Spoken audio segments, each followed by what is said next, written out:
second here. Just because it doesn't let me hit the button until you're already live. Yeah. I'm live now. Sweet. Okay.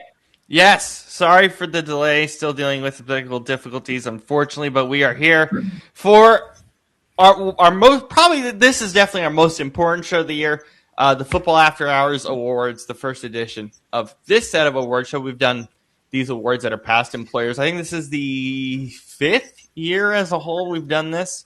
Obviously, Scoop's brand new to this process. Yep, I'm the rookie on the roster. Yep. So Scoop's very new to this process. Very excited to have you along for this ride, along with Shane and Brandon and myself. Robert, good to be here. So here's the deal. We have 24 awards. We are going to go as quick and as efficient as possible. We're not going to be as elaborate as other shows. We have too much to get through. It's just not going to happen. So that's just what it is.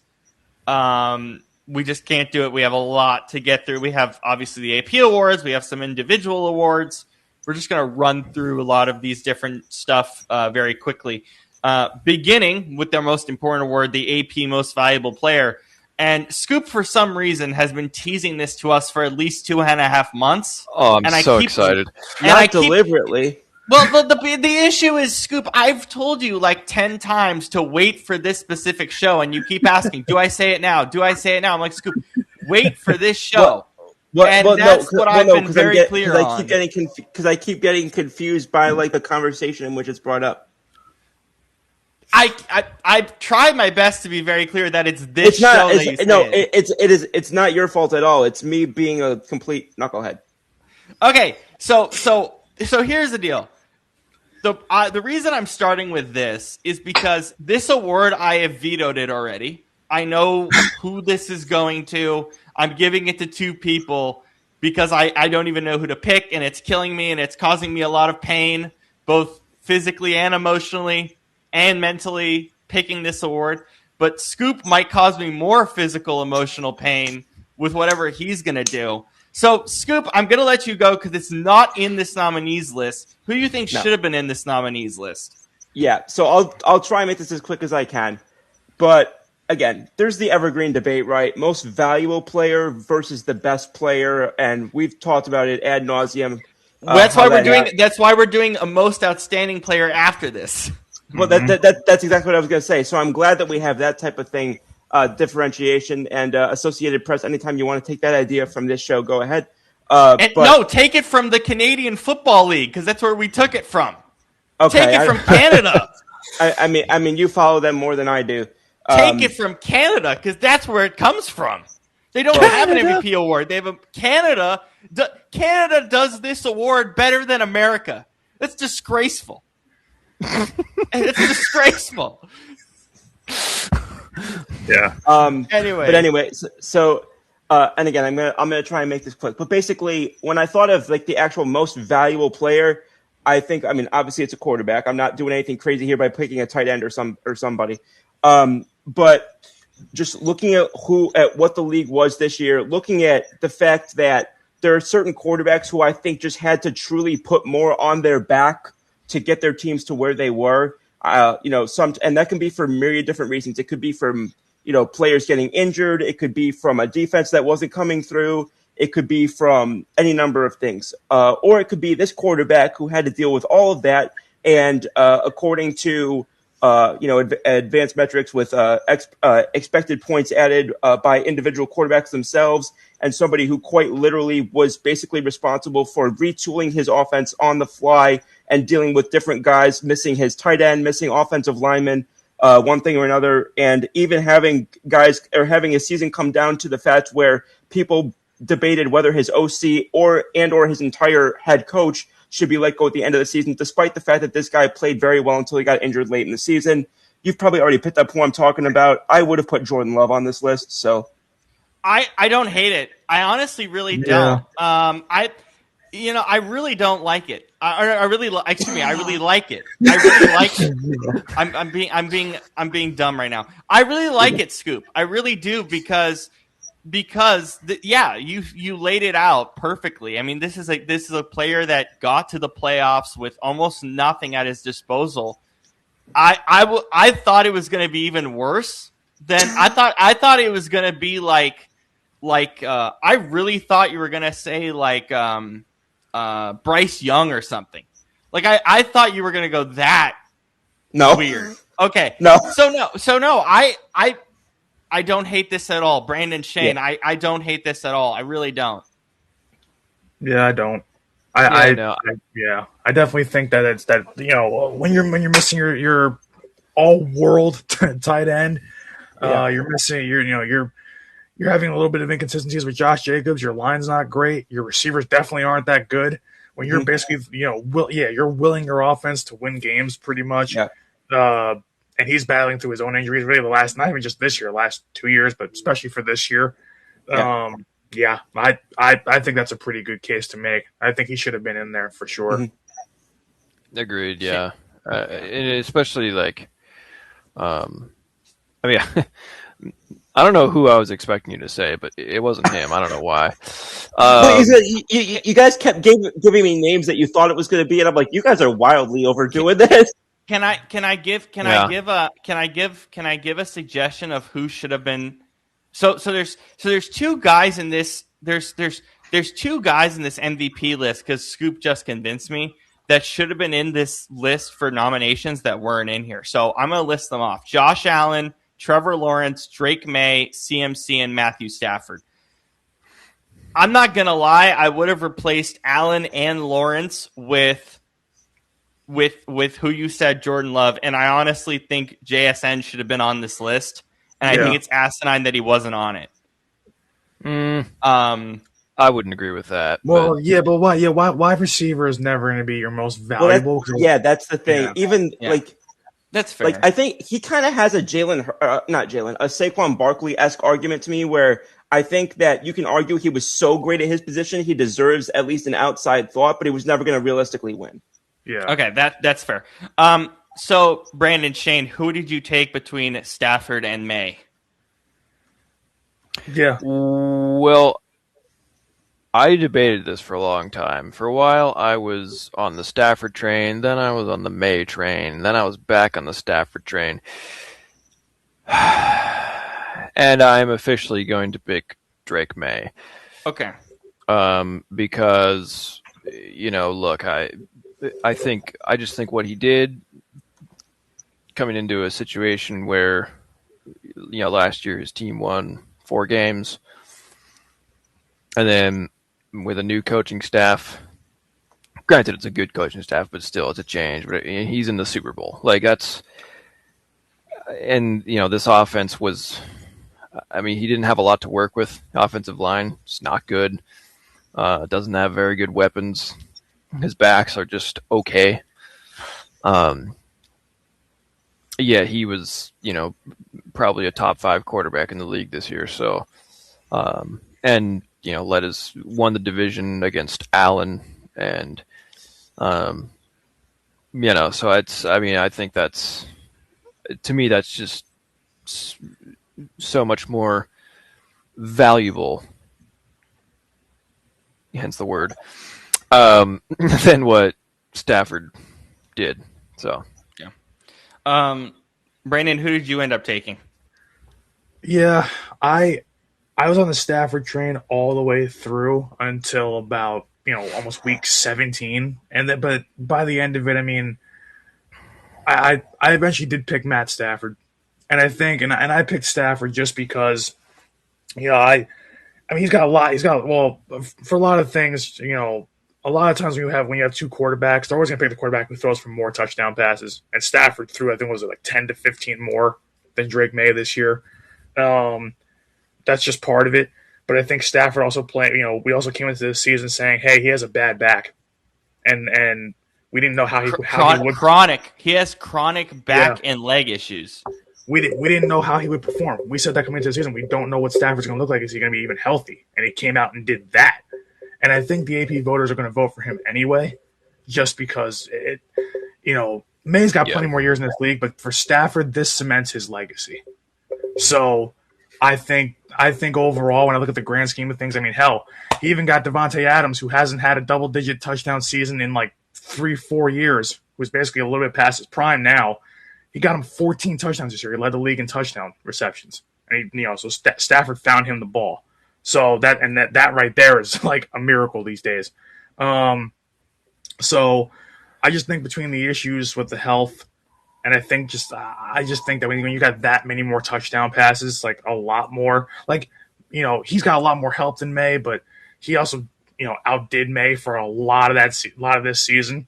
So I think overall Stafford's body of work was just and no slight to Drake May. Drake May, I think, is going to win like 2 or 3 of these things going forward, but Stafford, I think, needs it, and I think he got it. So. Yeah. Afternoon, Josh. Our boy Josh is in the YouTube chat. Thank you for joining us. I'm just gonna come out and say it. I feel like I'm being a dick with this award. This is the first year where I felt like I am making a really very biased decision here, but I feel justified, especially after Bill Belichick didn't get in this year to the Hall of Fame. I have said this for years that even with how good Stafford's career is, I think the Detroit era will hurt voters forever, and because they just have a skewed view of it. So I'm going to give it to Stafford just because he's a Hall of Famer and deserves to get in, and this puts him in because the voters, I think, don't know what they're doing, and so if you put an MVP in front of it, he's in. Yeah. So I'm going to do it for that because, as you said, Brandon, Drake May will get one of these. I'm very confident he'll get multiple of these. I'm going to give it to Stafford. Scoop, your guy wasn't on this list, but if you had to pick someone from this list, as per the rules, who are you taking? Scoop, are you muted? Yes, because I didn't want to interrupt anybody who was talking. And I know. No, you're okay. Please go. Yeah. So I know what you said with that stipulation. I did want to honor that. So with that in mind, between the two, I did go with Drake May. I've spoken in the past about how just he completely wowed me this season from where I thought he was. And I mean, again, another situation where we talked about it this year. Aside from Coach Vrabel, is that team not forget about in the Super Bowl? Is that team even winning a playoff game with a quarterback much inferior to Drake May? I don't think so. Yeah, no. And I think that even despite the struggles of Stafford late in the season, I think you can also make the argument that with a slightly inferior quarterback, the Rams team doesn't go much less far than they did. No disrespect to Matt Stafford, but I'm just saying I think that team with McVay, I think that team with the players that they have right now and with the experience that they have, I think you can argue that team, he definitely won them a couple games this year, but I definitely think you can make the argument that they don't take as much of a fall off from him to the quote unquote average QB that the Patriots do. And then I'll add my second.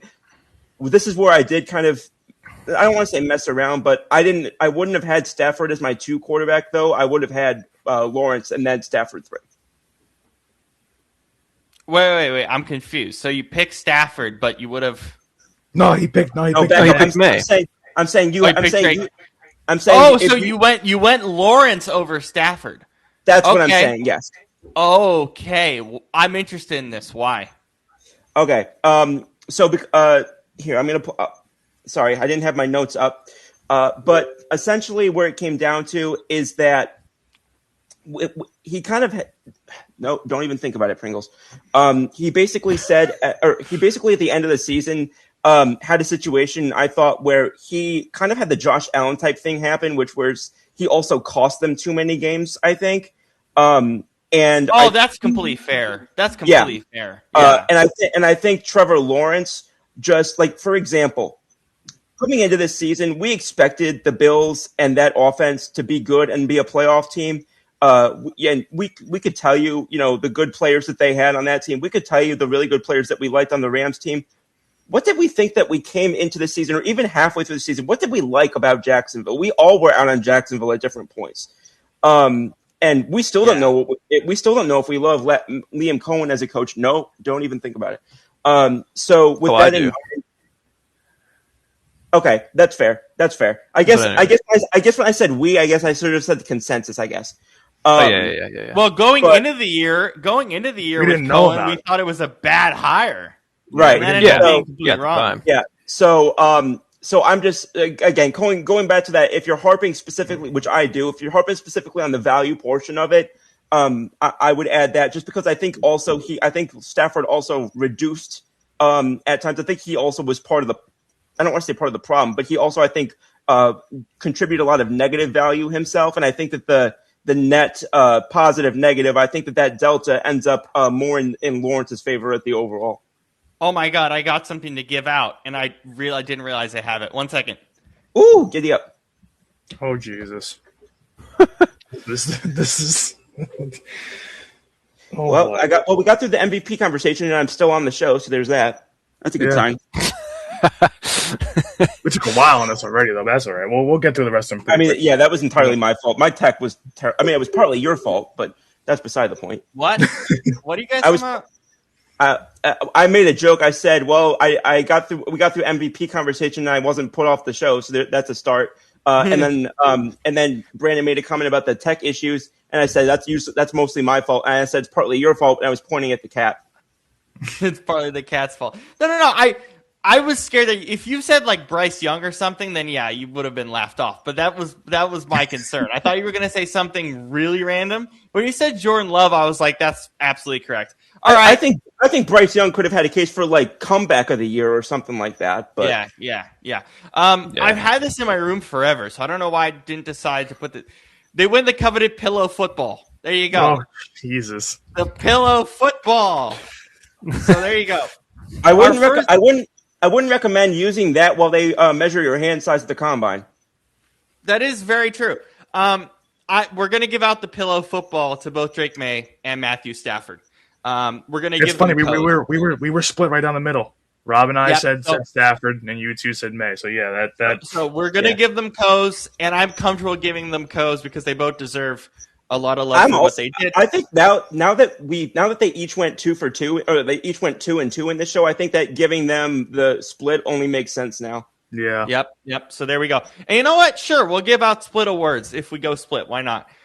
So you guys both win the pillow football. Congratulations.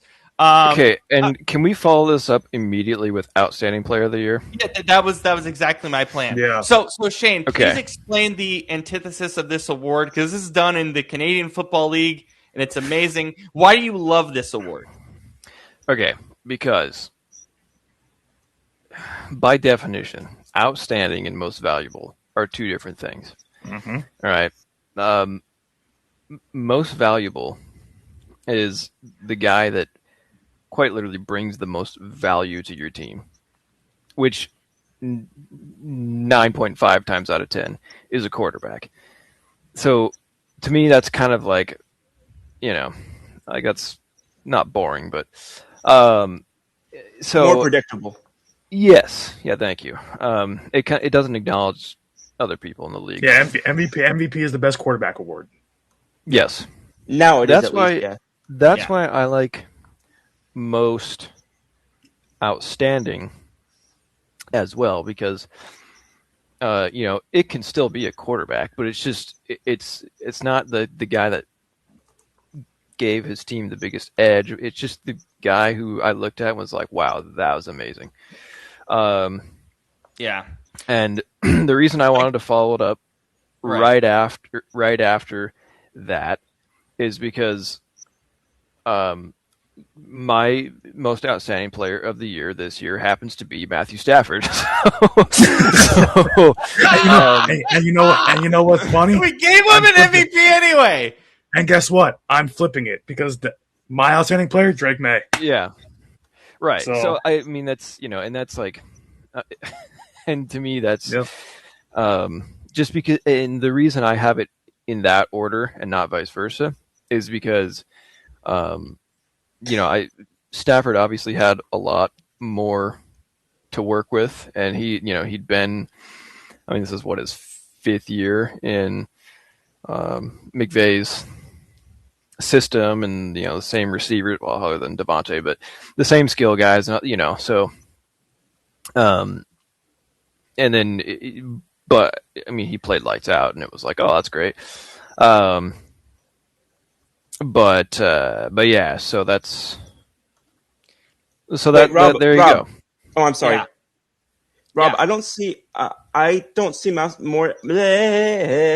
most outstanding player on the sheet that you gave us. Exactly. Yeah. Because I wanted it to be a surprise, and I accidentally Oh. forgot it. So that's why. Oh, my apologies. Yes. I just remembered it like 10 minutes before the show. So I was like, I'm not even going to put it on the sheet. I'm going to surprise you guys. My apologies. So who are you taking, Scoop, for most outstanding? In that case, can I go last? Because I'm bugging now. Okay. I wanted to give this to Puka, but I didn't love his off the field stuff. I'm not going to give this to a quarterback. I'm not going to give this to McCaffrey because I have him for another award. Ooh. I'm going to give this to Nick Bonito, linebacker, Denver Broncos. I kind of like that. Because he to me, if this guy who we're all going to take for Defensive Player of the Year, it's obvious because of what he did this year. If he didn't exist, Benito would have won the award, and I think he deserves. And I think he deserves a lot of recognition because he's one of these guys in Denver who has always been amazing, and because nobody watches Denver except us. I'm being honest. Yeah, really nobody watches Denver, and so that's crazy. And nobody watches Denver, and nobody watches the guy who I'm like, who is my favorite player in the NFL this year, who I picked for best special teamer. And so, like, nobody, like, Denver's defense as a unit is amazing, but specific people, we just forget about them, and Nick Bonito is one of them. So for me, again, I'm gonna take McCaffrey for different awards. I already gave Coe to both of Stafford and May. I'm gonna leave that alone. I'm not going to do Allen or Lawrence. I wanted to give this to Puka, but the off the field stuff rubbed me really the wrong way this year, and that just I have to take that into some level of consideration. So Nick Bonito for me, linebacker, Denver Broncos. Mm-hmm. All right, Scoop. What do you have for most outstanding? Brandon hadn't gone yet, has he? No, I piggyback off of Shane. I said I flipped it also that he had May and then Stafford. I had Stafford and then May. Oh, my apologies. And then I went left field, Nick Bonito. Okay, my apologies then. Oh God. You know what? I'm gonna give love to a defensive player just because I feel like they don't get enough love with these awards. And similarly with Rob, I'm not going to go with somebody who already got love from me for another one. But I'm going to go with somebody who I think got snubbed in the Pro Bowl discussion, and somebody that I know we've spoken about quite a bit. You can call me a homer about this. I don't really care. He deserves the conversation. And we just talked about linebackers. Put me down for Mr. Zach Bond. Totally fine. Honestly, I'm totally fine with it because he should have gotten All Pro. I'm fine with this. I'm more than fine with this, right, Shane? This is a good call. Yeah, I mean, yeah. I also had about 90 seconds to prepare for it. So no. Yeah, but I think it's a good call. I really do. Yeah. I don't know if I would have gone most outstanding player for him this year. Definitely last year. I think he was probably in the top 3. Yeah. But yeah, I mean, yeah, I don't hate it. I don't hate it either. It's fine. Defensive Player of the Year. If anyone else picks anyone other than Myles Garrett, Sean You'd be kind of nuts. The other nominees: Yeah. Will Anderson, Nick Bonito, who I picked, Aiden Hutchinson, and Micah Parsons. But it's Myles Garrett right across the board. Yeah. You know how I talked about how I was concerned about the first time I was going to be the dissenting a-hole?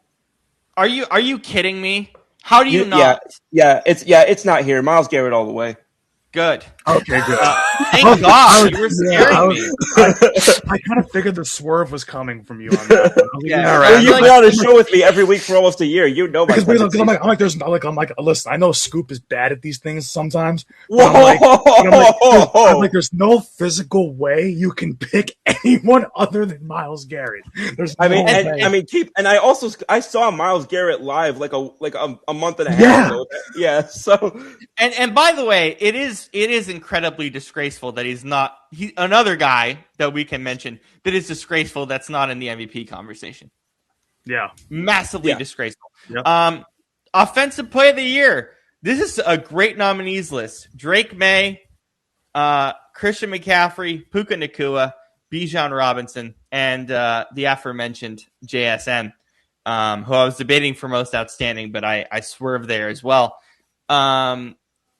Shane, would you like to go first for AP Offensive Player of the Year? Yeah, and I only have.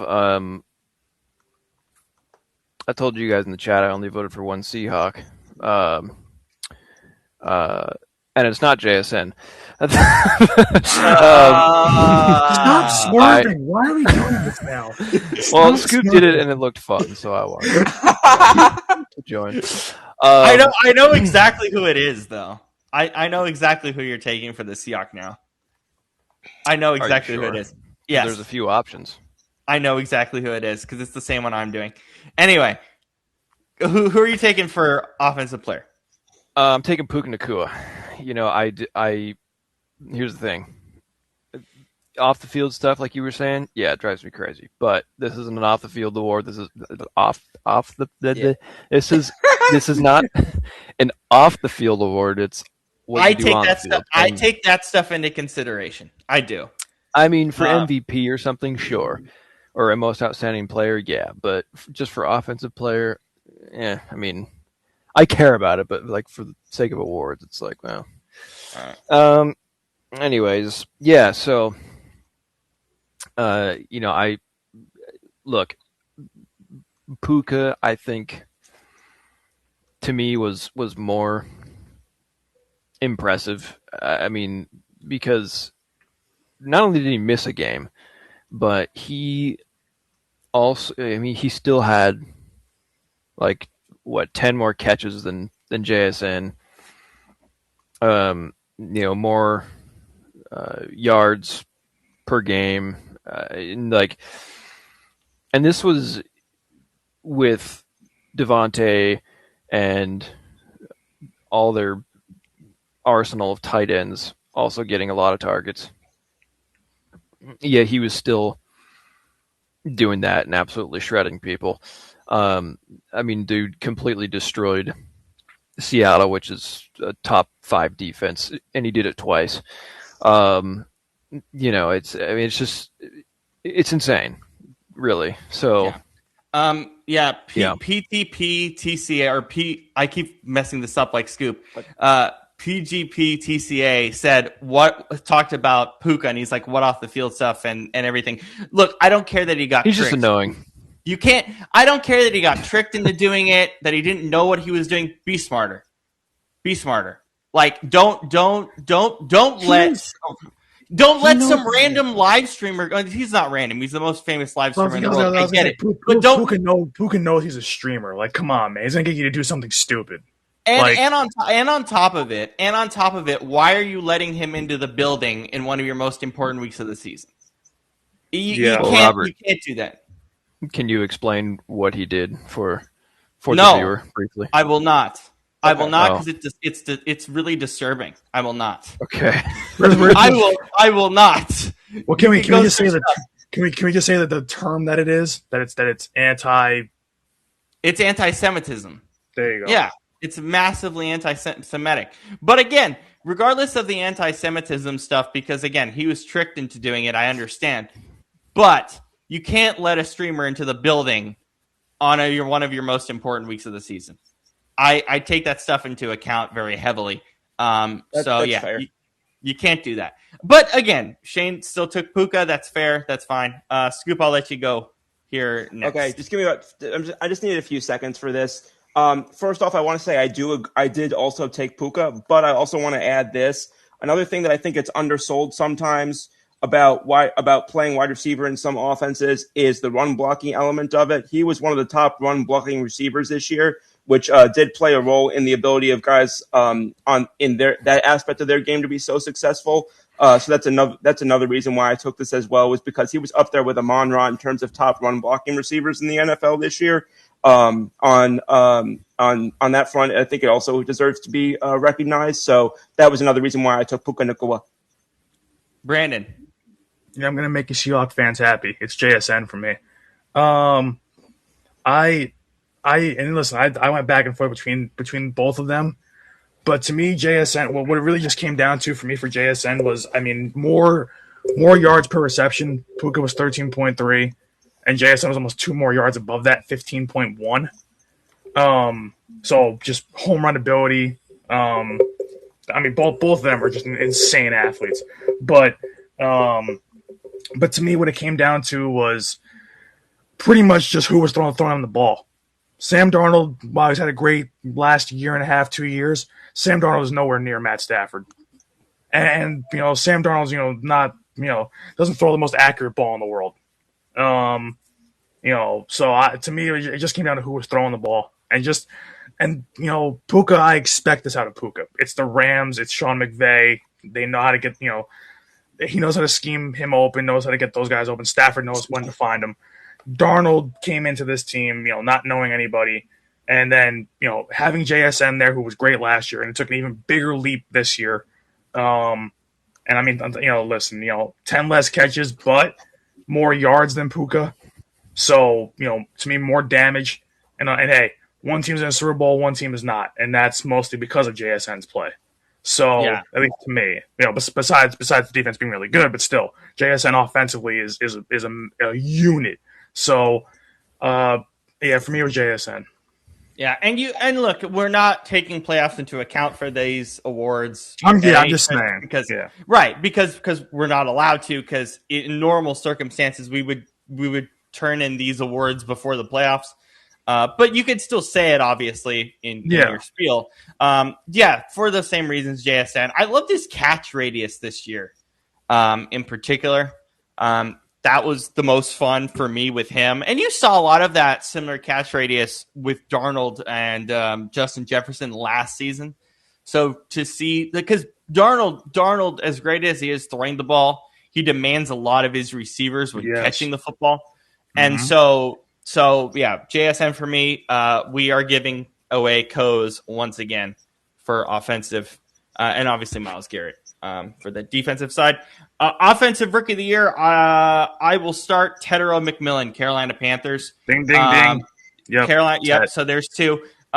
This one... Man, me too. So there's 3. Okay, Scoop said no to that. And let me be real here. He was my second one, though.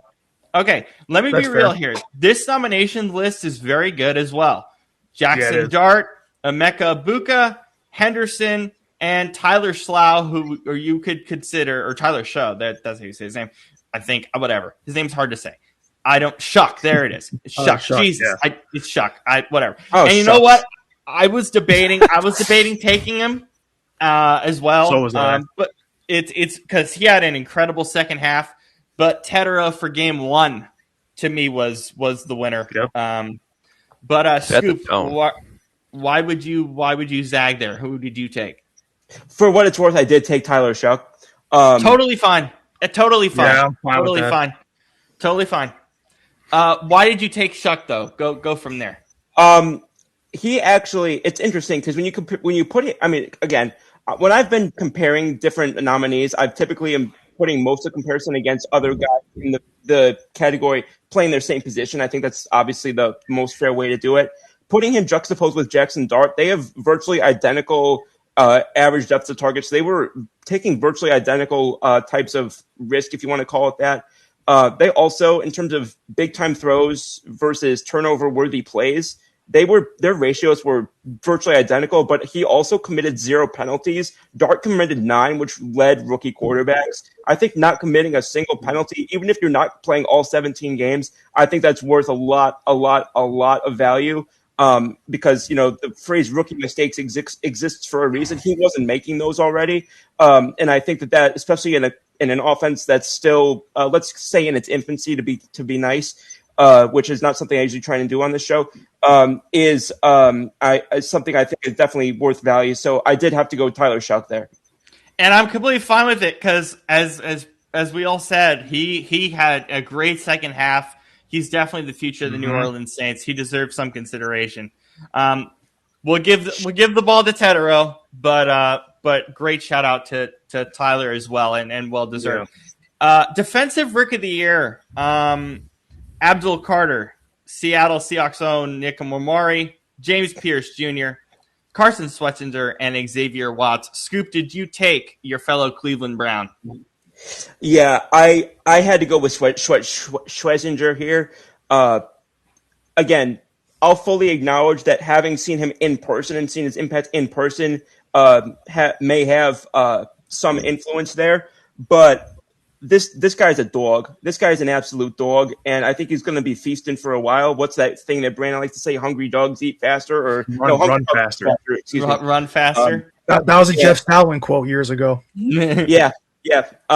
And again, I think that, and also Abdul Carter had some issues off the field, right? So with missing practices and not being on time, and so no, it's again, there's a limit to how much these awards to me are affected by off-field conduct. That I think is directly reflective of your conduct as a rookie player in the NFL. And then again, due respect to Emmett Moore, he obviously is part of the reason why the Seahawks got as far as they did. But like y'all said, this is a regular season award. And again, I think Schwarzenegger, no disrespect to any of the other three guys, I just think Schwarzenegger has reached another level for me already in his career. Mm-hmm. I also took Swess. I'm going to ask you, Scoop, just for people who have not watched the Browns much this season, not that you needed to, unfortunately. Can you go over or look up some of his statistics for us just to see how good he was this year? Because he was incredible across the board. Yeah, I looked at it last night. It's stupid. I put them in my notes because I probably took more notes here than I did studying for my high school finals. Good. But good. But he did end the season. He did end the season on with an injury, unfortunately. So there is that, but. He had the two defensive interceptions. He had 156 combined tackles, 11 tackles for loss, 9 QB hits, and I could go into advanced metrics all night long to watch Shane's head spin. But he only had a missed tackle rate of 6%, and 56 blitzes. It just 9 pressures. They're just. It doesn't matter what you look at. I mean, obviously his press coverage or pass coverage could improve, but again, there's no rookie who's going to do absolutely everything great. And he also played a third of the snaps on special teams as well. But again, guy's an absolute dog. I think if Myles Garrett doesn't get completely pissed off and push his way out of town, I think that Garrett, Mason Graham, their first round pick. I think that's a defense that, I mean, I said it multiple times on this show this year. Cleveland had even a slightly below average quarterback play this year. Cleveland's in the playoffs, and I think winning multiple playoff games. Yeah. That's not a bad thought. Brandon, I assume with what you said, you also took Swess. Yep, 3 for 3. Yeah. 3 for 3 on Swess. Yep. Shane. Crap, you took a Seahawk. Go ahead, the center. Yeah. No, I think it's even worry, and to be honest, I don't think it's even close. I'll be real with you. Now that's fighting. Wow, that's fighting. That's not good. Here's the thing. I watched plenty of Swess. I'll just call him that because his real name is ridiculous. It's Schwarzenegger. I just shortened it to Swess. Yeah. So here's the thing. He had a lot of tackles. And that's great, but so much. And I watched a lot of him just because I was hearing a lot about him, and obviously Myles Garrett and everything. Majority of his plays, it was like 6-yard run, gets through the line, and then he just happens to be standing there and make the tackle. Or 4-yard check down, and then he just makes the tackle. And just like, which is good, but it's very reactive. What Eamon does, what he was disrupting. Like, he was blowing up plays before they were even happening. He was flying downhill, erasing screens and flats, forcing turnovers constantly, setting the tone physically. It's like, it wasn't a case of like, it's not just, oh, he's making tackles. It's like, no, he's killing drives. And, it doesn't show up on the stat sheet, but when I see it on film, to me, it has a much greater impact than Swiss. So to me, he was, in my opinion, it was easily Eamon. But I think you make a fair argument, right, guys? I think he makes a fair argument. He did. Yes. Can I just make one response though? Yes. yeah, Well, you mentioned killing drives. Schwetzinger was 8th this year at defensive drive stops as a rookie. So I do think that goes for something as well. oh yeah, and I mean, Swiss is definitely not bad. Like, I think he's, he'll be probably one of the better middle linebackers for the next 8, 9, 10 years. But yeah, so No, anyway. I think Yeah. I think you make fair points though. I think you make- Shane just made the same point I made last year for Quinyon Mitchell. yeah, That's good If- it is. Which is Yeah. funny because Quinion was somebody because Q was somebody I was thinking about a few minutes ago when we did that most outstanding player. I just Yeah. ended up going with Bourne because I was still so pissed about him. Yeah. Yeah, I that's think totally fine. to sum it up, it's like Swiss had more volume, but like Yeah. Eamon, I felt like his impact was higher. So I don't know, but yeah. All right, well, the ball goes to Swiss, but Imamari deserves acknowledgement as well. Here's where gets I'm the going to Stuffing. He gets He the can get lace. some stuffing from the inside. yes. Gets the. Is this called stuffing? What's in pillows? What is that? What it is? Yeah. Yeah. Okay. Yeah. I don't know. yeah. They have depends on what they have because some of them have like the bird leaves in them. Yeah. I don't. Yeah. I have no idea. Okay. AP Comeback Player of the Year. I hate this award. I really hate it because I'm gonna zag and I'm gonna piss every single one of you off more than I thought Scoop was going to. Wait, what I'm gonna- award? What award are you going to now? Comeback Player of the Year. I'm going I to hate piss people off too. I hate this award. I think the changes that they made to it, saying it's only injured players, is so Yeah, I don't stupid. like that. Yeah. I hate it. It makes these nominations not great. I think this is never ever. I could be wrong.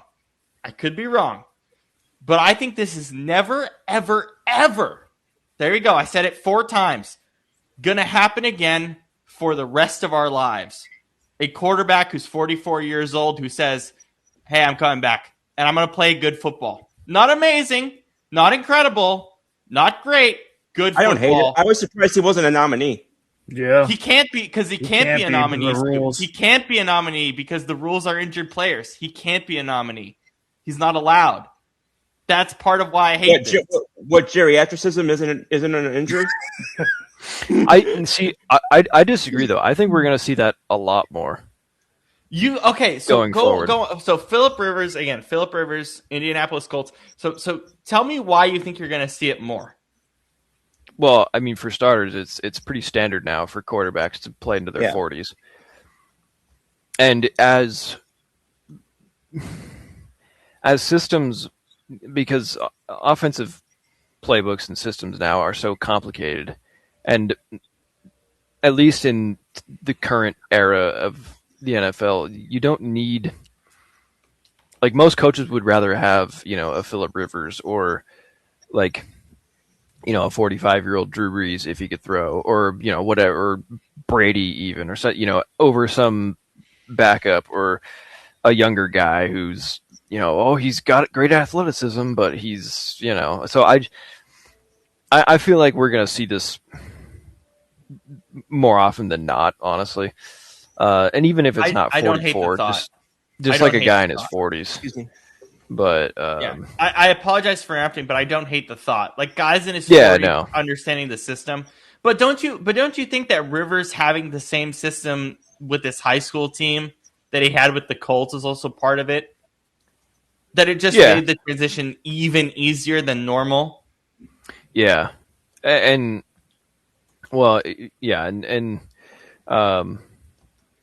which yeah, because he was also with Steichen in with the Chargers, so there's that familiarity there too. But yeah, regardless of the parameters of the award, I don't think Phillip Rivers deserves to even sniff a nomination for this award.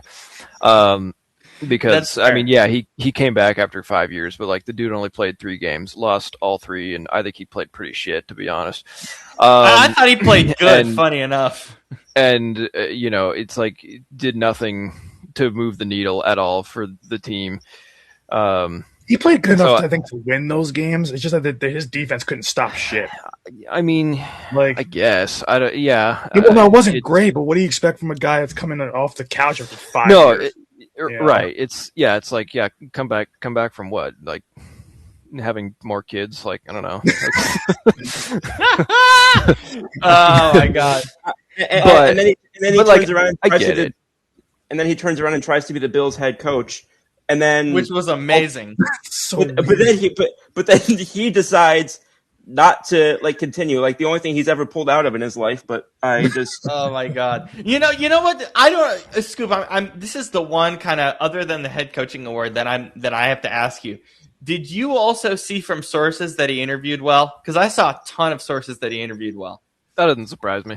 Oh yeah. I genuinely, I think the job would have gone. I think the job was going to go to him, and I think that's why they pivoted quickly and got Brady afterward. I think that he was going to be the Bills head coach if he wanted the job.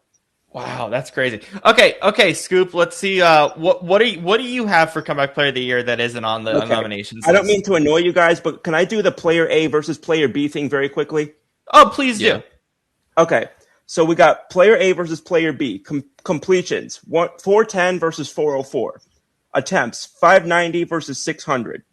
Touchdowns 36 versus 30. Interceptions 9 versus 10. First downs 222 to 220. I'm almost done. Yards per game 266. I'm sorry, 266 to 268. And the last one was net yards per attempt 6.77 to 6.88. And I'll throw in game-winning drives 3 versus 3. Player A was Dak Prescott in 2023 before his injury. Player B was Dak Prescott in 2025 after his injury. The guy did not lose a step at all. But he's on the nominations list. I thought you were going to pick someone who wasn't on the nominations list. Not for this award, no. Okay, totally fine. Yeah, and my point is like, so he got to the infamous wrong side of 30. He missed a big chunk of last year, and again, let's keep this in mind as well. We still didn't know what to make of Brian Schottenheimer, really, or so we thought. So you put all those things together, and I got to give. I personally, I think it's funny. I think Dak is either extremely overrated or sometimes somewhat underrated. I never feel like he was appropriately rated. I think that people either love him too much or hate him too much. But yeah, Dak Prescott's my comeback player of the year. So here's my issue with that. And again, this also contradicts what we say with QB wins, but like this before you say that's deliberately why I didn't say that stat. Before you say that though, I'm with Scoop. Really? Okay. Wow. Yeah, interesting. Wow. Okay. Continue. And I can tell you why if you want. Yes, please. I can always listen to you talk quarterbacks. Oh, thanks, man. By the way, we're doing. I know we're doing really good on time, so don't worry. We're doing great. So go. Excellent. Surprise. Yeah, I mean, it's like when you look at Dak. I mean, he came back from that injury and it comes back to a worse offensive line and run game, a rookie head coach, an awful defense, and not only, I mean, basically had one of the best seasons of his career. Granted, they didn't win a lot, but I don't think it's really his fault because, I mean, the Dallas defense was on ice skates the whole year. So just putting it lightly. So I mean, as for Dak himself, to do all that when coming back from an injury, like Scoop said, he didn't miss a step. So, and he pretty much carried this team. So, I think it's clearly him personally, but I don't think wins is a QB stat, but for individual awards, it does matter to me, and that's why I took, and that's why again, reluctantly, I took CMC. I would have taken Rivers if he was available. I took CMC, just the most productive all around. Brandon, I imagine you did the same. I don't hate that. Yeah, we're splitting again, boys. I took CMC also, and also because CMC should have won this award. Co-awards, baby, co-awards. CMC should have won this award twice already, and he hasn't won it once, which is blasphemy. Stephen A. Smith. And well, and the thing is, CMC played 4 games last year. Obviously, we know he didn't play at all, got hurt. We questioned if he'd ever be the CMC that we thought he was, previously again because of how bad his legs were, and just how much what he had left in the tank. And he almost had 2,000. I don't know. He had over 2,000 yards from scrimmage this year. Had the most touches from scrimmage this year. So and played all 17 games. So. Clearly, he's fine. So, to me, it was like a no-brainer. And the thing is, he did this in an offense where the offensive line sucks. Everybody was injured. Even the defense was. It was that entire San Francisco 49ers team this year was just CMC. So that's plus they also had like a 13th ranked offensive line. Yeah, it wasn't great. The thing is, like everybody overrates their offensive line. Their offensive line's never been like top 10. No, so, it's because they have Trent Williams, so they make everyone else look better. Yeah, he's like a top 5 offensive line, but everybody else is like 20, somewhere in the 20s, 30s, what have you. So it's like, CMC was easy for me. I'm sorry if I keep bumping the mic to show off the award, but I'm glad I came up with this. This is fun. But this is also the reason I'm going to skip ahead. This is also the reason Scoop, Brandon, and myself, because I know Shane isn't that big of a fantasy guy. That's why we took him for fantasy MVP in our fantasy article for the exact same reasons. Because the people who believed in him, like myself in one of our leagues that we did, won massively. He's like the reason we won in all of our leagues for all the things that you said. So just going to quickly say that. Here's a really fun one because this is one of the I think at least in my lifetime this is the best AP Coach of the Year nominations list we've had. Yeah. This is the one I had the hardest time with. Yeah, oh my god, this was brutal.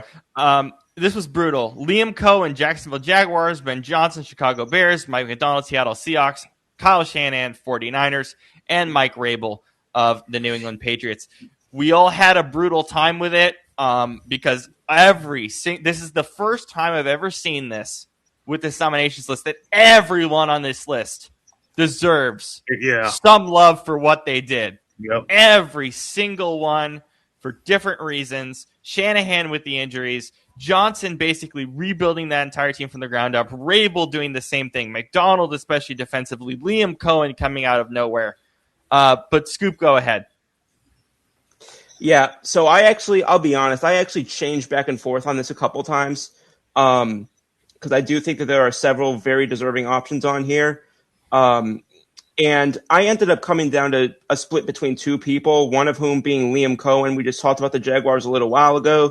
And the other one being Mike McDonald of Seattle Seahawks, obviously now in the Super Bowl. That being said, I do want to acknowledge, I do understand this was a regular season award, but I also had them as a Super Bowl favorite in my award or in my power rankings toward the end of so I also was looking at it through that lens as well. And I kept kicking it back and forth a little bit. I honestly, even between those two, I think you could have also picked Ben Johnson because he made Caleb Williams look like a decent quarterback for most of the season. And I mean, even as I sit here right now, I'm talking myself into and out of different things. Exactly. Yep. Exactly. But the guy that I have in bold here, so I'm just going to stick with it because it's who I had then. And then, they always say go with your first gut instinct. So I am going to go with Mike McDonald from the Seahawks. I think that he was, excuse me, sorry, I think that he was the guy and the head coach who I think showed not just has had his team at the best this year, but I think that I think throughout the year we felt the least volatility from them. I think of the times that we fell out on every team, 57 times, we fell out on them the least. And I think that that's, a solid indication because unlike, us never really knowing until very late if we did become convinced of it at all, if Liam Cohen was a good coach. I don't think many of us ever really questioned it that much with Mike McDonald. And I think that he just did a lot of things this year that, and again, it's also like for Sam Darnold to have that improvement with a defensive head coach. It's one thing to have it with an offensive head coach. With a defensive head coach, I think that's additionally impressive. So I want to, because he had people like myself who didn't know if that was going to fall apart or be built on with his success after Minnesota. Definitely, at least some role McDonald had in that. So I did end up going with Mike McDonald. Brandon. Yeah, I spent the whole year trashing this team because I said they weren't for real and they were fraudulent. But I also went with a team that and with a coach that if it wasn't for him, they'd be nowhere near as good as what they were. And I went with Ben Johnson. Now my two picks when I was going back and forth was him and Vrabel, because everybody knows how much I gush over Mike Vrabel, but Ben Johnson. I just took basically when you look at the quarterbacks on each of these teams, Caleb Williams is the worst of the five.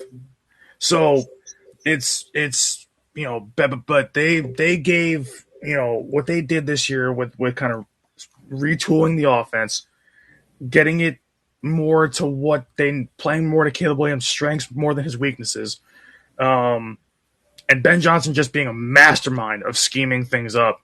I think, without that, they would be nowhere near the playoffs. Caleb Williams would have struggled like he did last season.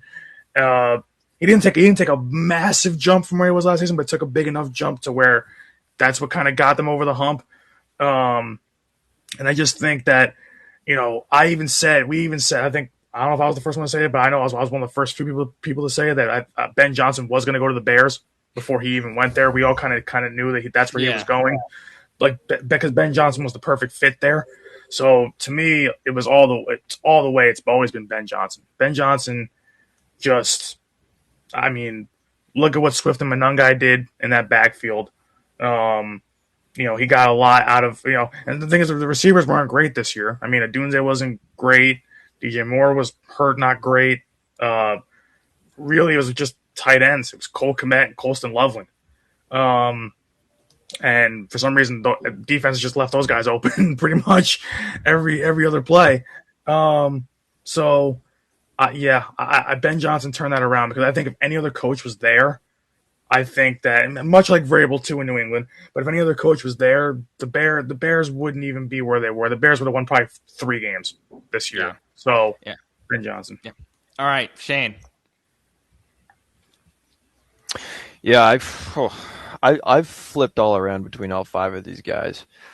It's exactly. I think we all did at some point. Yeah, I think we all did a little bit. Yeah, but then I for a while I was going to go with Kyle Shanahan because I was so impressed with how well that team did despite losing most of their, really good players last year. And then on top of it, having all these millions of injuries this year. Mm-hmm. But then I remembered, I was like, well, part of the reason there are so many injuries is because Shanahan, his scheme overworks them. And I was like, so anyways, and plus they had Robert Saleh as DC, who, Yep. in my opinion, is a top 5 defensive mind in the game right now. Yep. So I'm that sure helps. I'm going to go out on a limb and I say I'm willing to bet at least one person voted for him for a future award on this show. What do you mean? For Shanahan? No, Salah. Salah. For Saleh? Yeah, absolutely someone's probably going to. Yep. Yeah. Yeah. But anyways, so that being said, I just I'm looking at these guys and it's like, well, who, in my opinion, had the worst roster yet did the most with them, and not only that, but also like turned it around the most. I mean, Mike McDonald, love what he's doing, but they did win 10 games last year. The roster was already pretty good to begin with, so it wasn't like I'm not like, wow, look at this. It's like, no, I mean, not going to be a homer for your own team. So. Yeah. Ben Johnson, pretty impressive, like you were saying, Brandon. Although, I feel like they kind of got lucky in a lot of their wins, and I'm like, no, they did, but doesn't take away from what he did. Yeah. Vrabel comes back with Mike McDaniels, so it's that's already an established culture and coaching philosophy between them. But Liam Cohen, dude. I mean, this has been the dumpster fire laughing stock of the league for decades, and within a season with nothing, wins 13 games,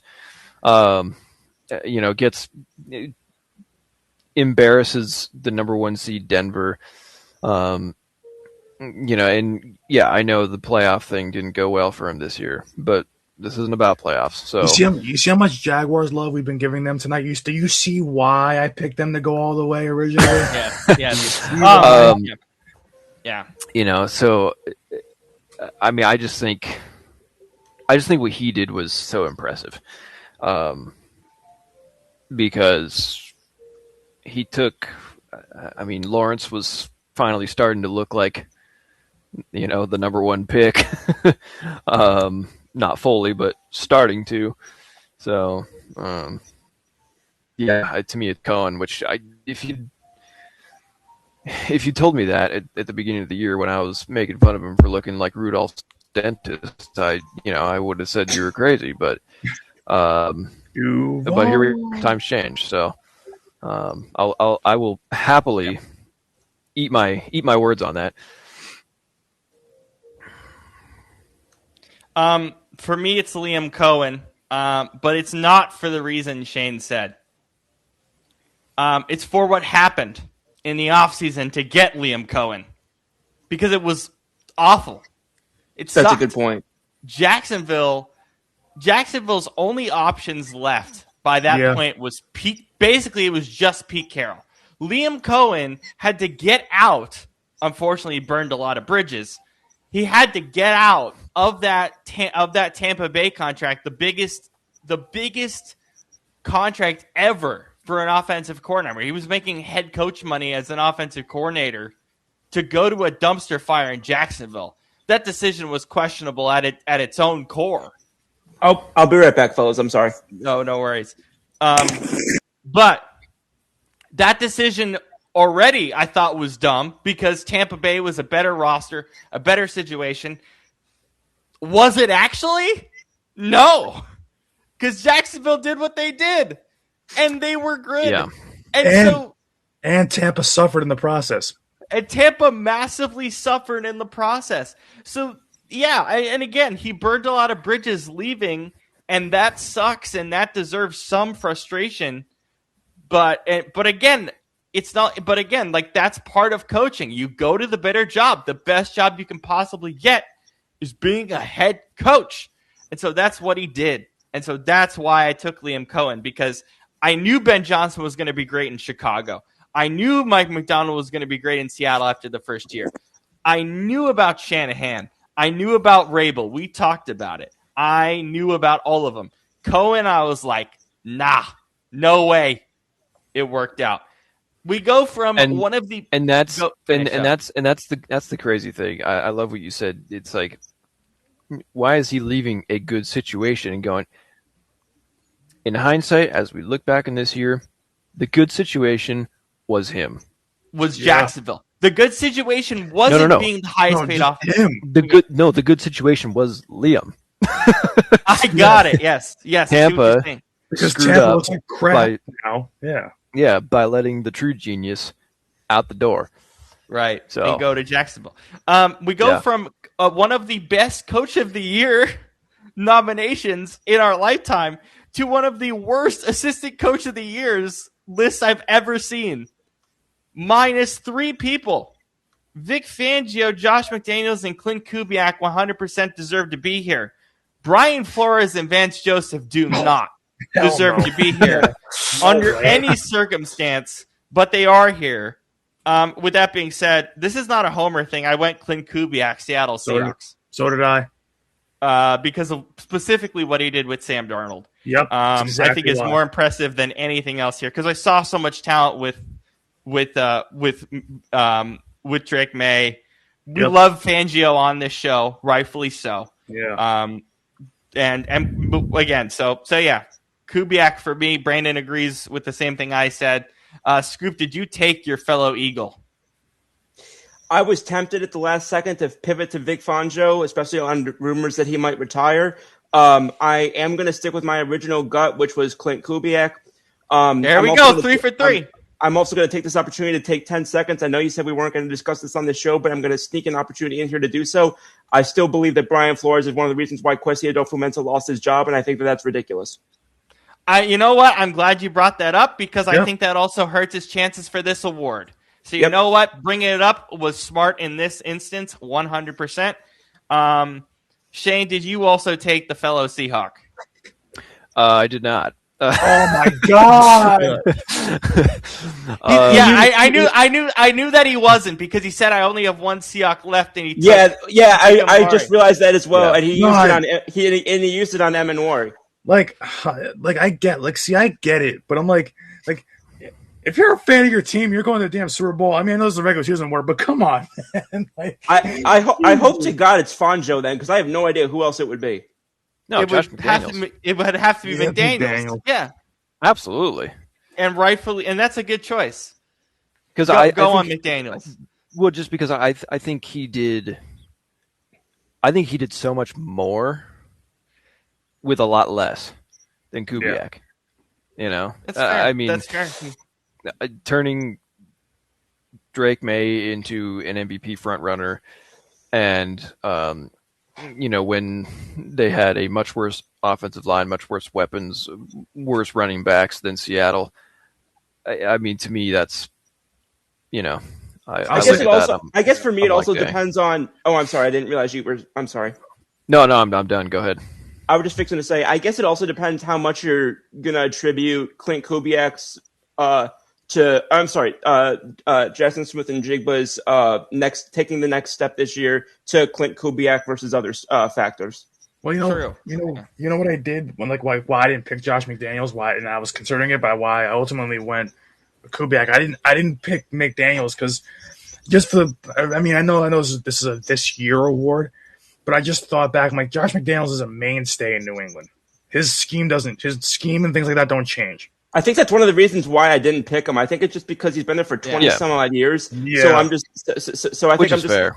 I don't like having voter fatigue and saying, well, he already has this many awards or whatever. But for me, Yeah. it was just like, I don't know, like I know what he can and can't do versus, oh, I'm seeing this from Clint Kubiak and it's something that didn't realize he had in his back pocket. Yeah, like Kubiak to me, the offense took a massive step up, whereas Josh McDaniels, it's just And again, and similarly, I don't know how much of that to attribute to him versus Drake May. yeah. Yeah. Kubiak will expectedly, in air quotes, as I'm fidgeting again, expectedly will be the head coach of the Raiders. Will we see him on our award list when we do our best head coaching hire? We'll Good see. luck. I don't think so, but we'll see. Okay. I normally never don't know. talk about. I normally don't talk about this award, but we need to start talking about this award because this award deserves a lot more love than it gets on regular NFL shows. So we're going to do Agreed. it. And the person I'm going to let talk about this award is, excuse me, Brandon and Scoop, but there's only one person that should be allowed to talk about this award, and it's Shane. John Snyder, general manager and president of football operations for the Seattle Seahawks, was named the NFL Executive of the Year. So Snyder being Executive of the Year. Oh, I was going to say, why am I talking about this? Because you're a Seahawks fan. Well, not just that. You loved what he did throughout the entire offseason process and then the trade deadline. Just all of it. Yeah. Well, I'm also biased because I have met John. And he's a really, really cool dude. But at this point, it's bigger news to me if you haven't met somebody. No, but yeah, it's funny. There was back in, what was it, 22? Yeah, 22. There were several years there where Pete had the final say in personnel and whatever else. Like the Jamal Adams trade. That was, that was Pete who wanted that. But then finally, going into the 22 offseason, John was given the keys. And he's had 3 incredible drafts in a row. And he hasn't made any, big flashy free agent signings because he hasn't needed to. Instead, he gets guys that fit into a role who, guys like DeMarcus Lawrence, where you might think, well, he's kind of on the decline. But he was saying, we don't need him to be our star edge rusher. He's just part of our depth. Which is what he should be, and he's great for it. And realizing the importance of building offensive line, drafting guys like Cross and Lucas and Zabel. Really the only, I think what he does really well is the mix of. He doesn't draft for need. Like, we need this guy right now. He drafts, okay, who's going to be good for us in, 3, 4, 5 years down the road. That's why, like, when he drafted JSN a few years ago, when the pick happened, that was still, you had Prime, Lockett, and Metcalf. I was like, what? Like, why are you taking a receiver in the first round? That's the stupidest shit ever. Now I'm like, oh, yeah, okay. That's, And now you see what a head case that former wide receiver of yours ended up being. I can't remember his name. DK, yeah. Well, DK. DK.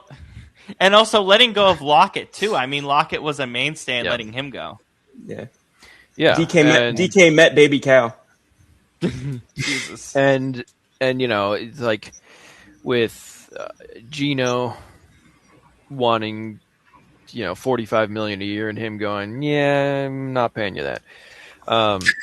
Instead of, guess what? I'll pay more for Sam Darnold than go to a Super Bowl. That's what I'm gonna do. Yeah. You guys ain't paying Darnold that much too, are you? No, not that, but in the long term of the contract, you are. But in the short term, no. Yeah. Right. Yeah. On a year-to-year basis, it's less. But anyways, 90% of GMs probably would have just given Gino the extension, and which is there's nothing wrong with that. He's been your starter the last 3 years. He was fine. It's like, well, there's not great quarterbacks in the draft. Okay, we'll just stick it out with him. But he said, no, I have a better idea, and he was right. So Yeah. so it's just all that stuff. and apparently the team is going to be sold. That's just rumors at this point, as far as I know.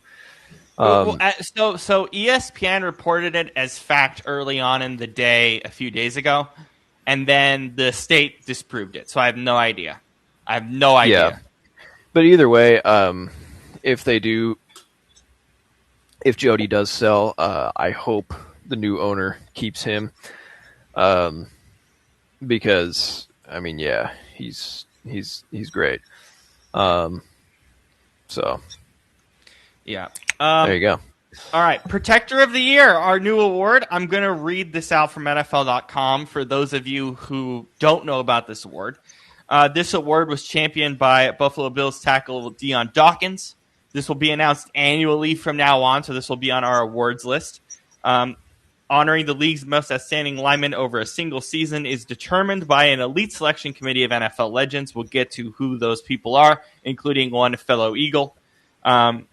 The performance-based evaluation and peer-to-peer approach shines a spotlight on a position group that is essential to a team's success, yet often unrepresented in traditional awards. This is what Troy Vincent, the NFL executive vice president of football operations, said. The offensive line carries the weight of the game. Durability, endurance, leadership, and consistency define their work, even when the spotlight rarely finds them. Protector of the Year, as he continues on, is about recognizing the vital role these tremendous athletes play and celebrating excellence where it starts up front. The panel is LaCharles Bentley, two-time Pro Bowl selection, former Eagle and legend Jason Kelsey, six-time All-Pro and Super Bowl champion, Sean O'Hara, three-time Pro Bowler and Super Bowl champion, Orlando Pace, Pro Football Hall of Fame class of 2016 and a Super Bowl champion, Will Shields, Pro Football Hall of Fame class of 2015 and 2003 Walter Payton Man of the Year, and fellow broadcaster Andrew Whitworth, the 2021 Walter Payton Man of the Year and Super Bowl champion. An excellent panel for an award that has been sorely needed in the NFL for years. Here's how we are supposed to evaluate this award according to what our esteemed panel, is evaluating. Quality of competition, quality and consistency of defensive fronts faced, availability to teammates, presence on field and leadership, durability, ability to meet the physical demands of the season, weekly consistency, sustained performance across the full schedule, video validation, film review confirming execution, technique, and situational impact. And so the video evaluation is more for Shane, and then for Scoop, football analytics, advanced metrics tied to pass protection, run blocking, discipline, and team efficiency. Our nominees are Garrett Bowles. Yep.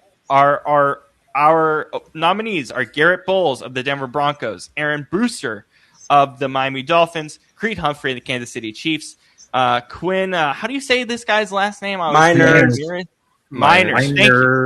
Quinn Miners, the Denver Broncos, Panay Sewell of the Detroit Lions, and Joe Tooney of the Chicago Bears. So I talked about the importance of the award. Before we actually get to the actual award, Shane, what are you looking for in this award when it comes to the offensive lineman? I mean, pretty much everything described there. It's just, are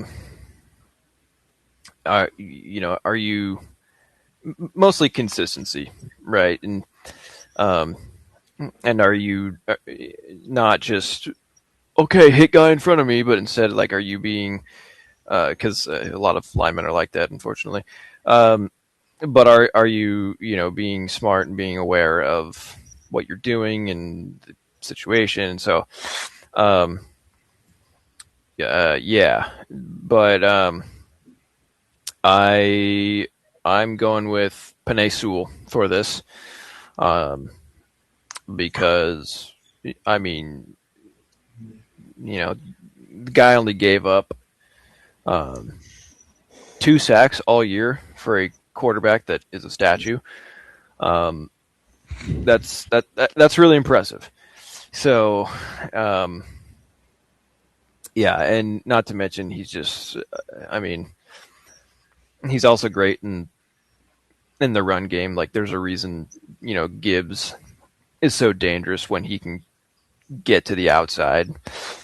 It's because he has so much time behind Sewell. So, I think that's, for me, it's Sewell, but I mean, I think all these guys are great, and quite frankly, I love this award. Thank you, Dion Dawkins. Thank you, Dion Dawkins, for this award. Yes. Thank you. Because the bigs deserve some love. So, Yep. Smart decision making on the Bills' offense this year. Okay, Scoop, I'm going to go to you next because I'm going to ask about the advanced analytics piece that they're looking at in this award. Tell me why that's important for this selection committee. Yeah. Well, I think it's important for a couple of reasons. First off, I'll go with one of the more obvious, at least what I think is one of the more obvious ones. Offensive line is probably one of the hardest things to evaluate, numerically speaking. It's all eye, yeah. Well, and that's what I was going to say is, and that's what I was going to say is, I'm sorry, I don't care how much you watch of the NFL, of a specific team or whatever, you can't tell me, or I should flip that around. I can't tell you, rather, on week 18 what a guy did in week 5, whether a guy missed a block in week 5 against the Chargers, whether a guy, back in week 13 was pancake or whatever the case may be. So, and this is one area in particular where I really like things like NGS or PFF or whatever, and people who really go play by play and grade how these guys go. Did somebody miss a block here? Did somebody, get doubled and maintain and whatever the case may be. And I think also at times it's kind of hard because obviously there's much difference between or not much difference rather, but there is a difference between blocking in the run game, blocking in the pass game, both obviously mattering. Not absorbing, dumb things like holding penalties and things of that nature. Not allowing quarterback hurries and things of that nature. But I think, again, it's obviously the most value is being able to do that in both the run and the pass game, which is how I arrived at my selection here. Do you want me to keep going with my pick, or do you want me to come back to me? Please go. What was your selection? Okay. Well, first off, this isn't my vote, but I just want to say I was a little surprised to not see Tristan Wirf's name here. He was the only one who was rated top 8 among all offensive linemen in both run game and pass game blocking. So I was a little surprised to not see him on this list at all. Just my personal opinion. Tristan Wirfs of the Bucs. But in terms of my actual selection, it came down for me between Joe Thuney and Creed Humphrey. But I think that between the two, I think Humphrey had more of an advantage, had more of a superiority margin over Thuney in the run game that outdid the margin that Thuney was better in the pass game. Even though, let's be honest, blocking for Caleb Williams is no small feat in its own right. That being said, I did go with Creed Humphrey as my protector of the year, and I think he very much deserves it. That said, again, like I mentioned, I would have either replaced one of these guys with Tristan Wirfs, or I would have at least put him as a 7th option here. Yeah, I went with Joe Thuney for that reason. Blocking Caleb Williams is a task in itself, and again, he has been. That's part of the reason with the first year of this award. I want to honor a guy who in years past would have absolutely won this award. Joe Thuney probably that's entirely fair, I think. I would have probably won this award 5 times if it existed, so I did Thuney. Yeah. But Brandon, tell me why you think this award is important and the criteria and the panel. What do you love about this award that's so different from everybody or from everything else that we've talked about and are going to talk about down the road here? It's just that when it comes to offensive linemen, we all know it's not flashy. They do the dirty work, but also if just in general, we always talk about, where do Super Bowl champions come from? The trenches.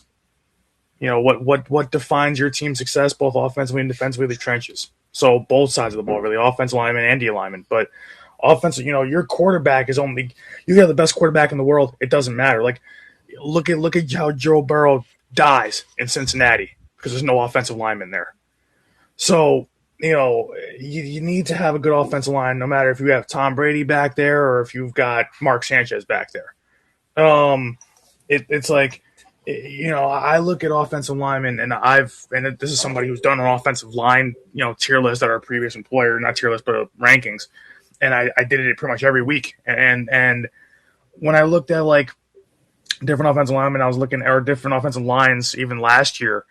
I looked at it and I went, okay, well, statistically, like, because it was mostly stat based, but it was like, who gave up the least amount of sacks, who gave up the least amount of pressures, who kind of, protected the quarterback. Who, like, I tend to favor guys who protect the quarterback's blind side more than the guards or the opposite tackle. So and I think with the panel too, it's a great panel of guys to pick from. I also, I can't help but wonder that, I know Jason Kelce was probably going to be on there anyway because he's one of the best offensive linemen to ever play the game.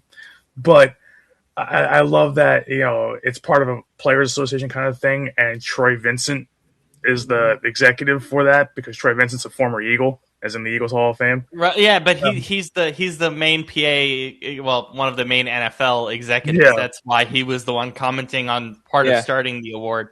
Yeah, but that's why I kind of like that. There's some Eagles that stick together there. So who did you take? But for me, so the best offensive line this year was Denver. Now there's 2 Denver guys on this list, but guards usually have help, and on the inside, quarterbacks can see that more when pressure's coming right at them versus off the edges. Bo Nix, right-handed quarterback. Garrett Bowles, left tackle. That's Bo Nix's blind side. So, to me, if you can allow pretty much the least amount of pressure this year, like Denver did, because they were the best offensive line this year, least amount of sacks, all that good stuff. And Garrett Bowles has been in this league for a long time already, and he deserves his flowers. He's been here since 2017 with the same team, and he's finally making an All-Pro this year. So, Miners has been here a little bit less, so I kind of give him a little bit more runway. Maybe if he's on this next year, I'll give it to him. But Garrett Bowles, to me, deserves it. He protects Bo Nix and has been there long enough to where I think he should have won this award already. So if it existed, I like it. Bowles is my second choice. Yeah, and that being said, we can jump ahead really quick. I probably should have wrote this earlier. Our best offensive line group, which is the combined of everybody, because this is one of our combined awards. Our nominees were the Broncos, the Colts, the Panthers, the Packers, and the Rams for our own show awards. As Brandon said, the Broncos were the answer here for me as well, and I assume for Shane, correct? Yep. Scoop? All right, yes, yeah. sorry. All 4 Denver There we Broncos. go, finally. And again, it's obvious. We just said why. If If you have 2 guys in the Protected to Year award, you're going to win the group award. It's that simple. Yeah. Best receiving core, which includes wide receivers and tight ends. You can also count how they do as blocking as well. But receiving core in general. Again, this is our own personal show awards. Our nominees were the Rams, the Eagles, the Cowboys, the Lions, and the Cardinals. Shane, who won this award for you? Best receiving core receivers / tight ends. The Rams. I mean, yeah. I guess pretty self-explanatory. Yep. Okay. Rams for us 3. Scoop.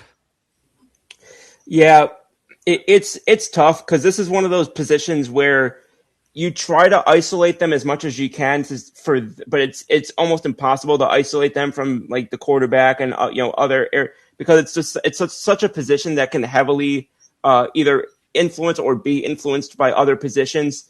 And with that in mind, at this point, I did also take Los Angeles. Easy. This one is tough, but it's my favorite award that we do because I love running back duos, and that's why I created this award, because I think we're at a point in the league where it's not just one running back doing all the work, it's 2 and sometimes 3, so they deserve some love. And obviously, this is the original Gibbs-Montgomery Award. That's what inspired it. and they're on the list again this year. So Gibbs and Montgomery for the Detroit Lions, Barkley and Tank for the Eagles, Kenneth Walker and Charbonnet for the Seahawks, Swift and Monangai for the Bears, and Kyron Williams and Blake Corum for the Los Angeles Rams. A lot of ands there because this is obviously a duo award. I went back and forth on this. I love Kyron and Corum together, but it ended up being for me Swift and Monangai because once Monangai came into the fold, that offense flew like a missile in the running back position. So Swift and Monangai did it for me. Brandon, go ahead. Yeah, and the Rams are starting to dominate these awards. I picked Kyron and Corum. That was my original pick. I switched it during the show. But go ahead. Because I looked at how they performed this year. And to me, the two best when I was looking through all these different running back duos, the two best statistically were those two and Gibbs and Montgomery again. But then when I looked at it even more, I'm like, well, the Rams made the playoffs. Lions didn't. A lot of that was the run game that the Rams had. And I think that, they had more yards per carry together combined than Gibbs and Montgomery. They had less fumbles because I think Detroit, both of them each of them had 2. And these guys, I think, had 2. So 4 versus 2, kind of easy there. I just liked, I liked them finally giving Kyron Williams a spell and mixing in Blake Corum more, and that's allowed this offense to kind of hit another gear with the running game. And I just think that as far as offensive lines go, I think Detroit is better overall than the Rams. So, Detroit, you got more chances to kind of get down the field, running or passing. But I think that, especially Kyron having the ball security issues, we were worried about him kind of, taking a lesser role, but he actually he performed really well this year. And then Corum giving him spells he was really good in those chances that he got. So I think together those two were my pick for this. Scoop. I need to not go next, please, because my computer's frozen. Oh, no. All right, I'll Shane, go. Robert, I'm with you. I'm going Swift and Monangai. I was considering Corum and Kyron, but when I look at them, it's like I feel like they're so similar in terms of what they do and their kind of their style of play. Whereas to me, that's what makes like Swift and Monangai so good is because they're so different as far as what they bring, and and like it kind of feels like no matter who's in the game, they're just going to dominate because let's be honest, they carried that offense. Caleb, yes, he was a lot better this year, but it was still rough. And he would really only play good in the fourth quarter. Mm-hmm. Whereas those two, they were pretty consistent throughout. So, yeah. Scoop, I hope your computer's doing better. What do you have? So here's the thing. And this is what was quite fascinating to me, is I made my pick based on very similar logic to Shane, yet made a different selection. First of all, I chose the Seahawks duo.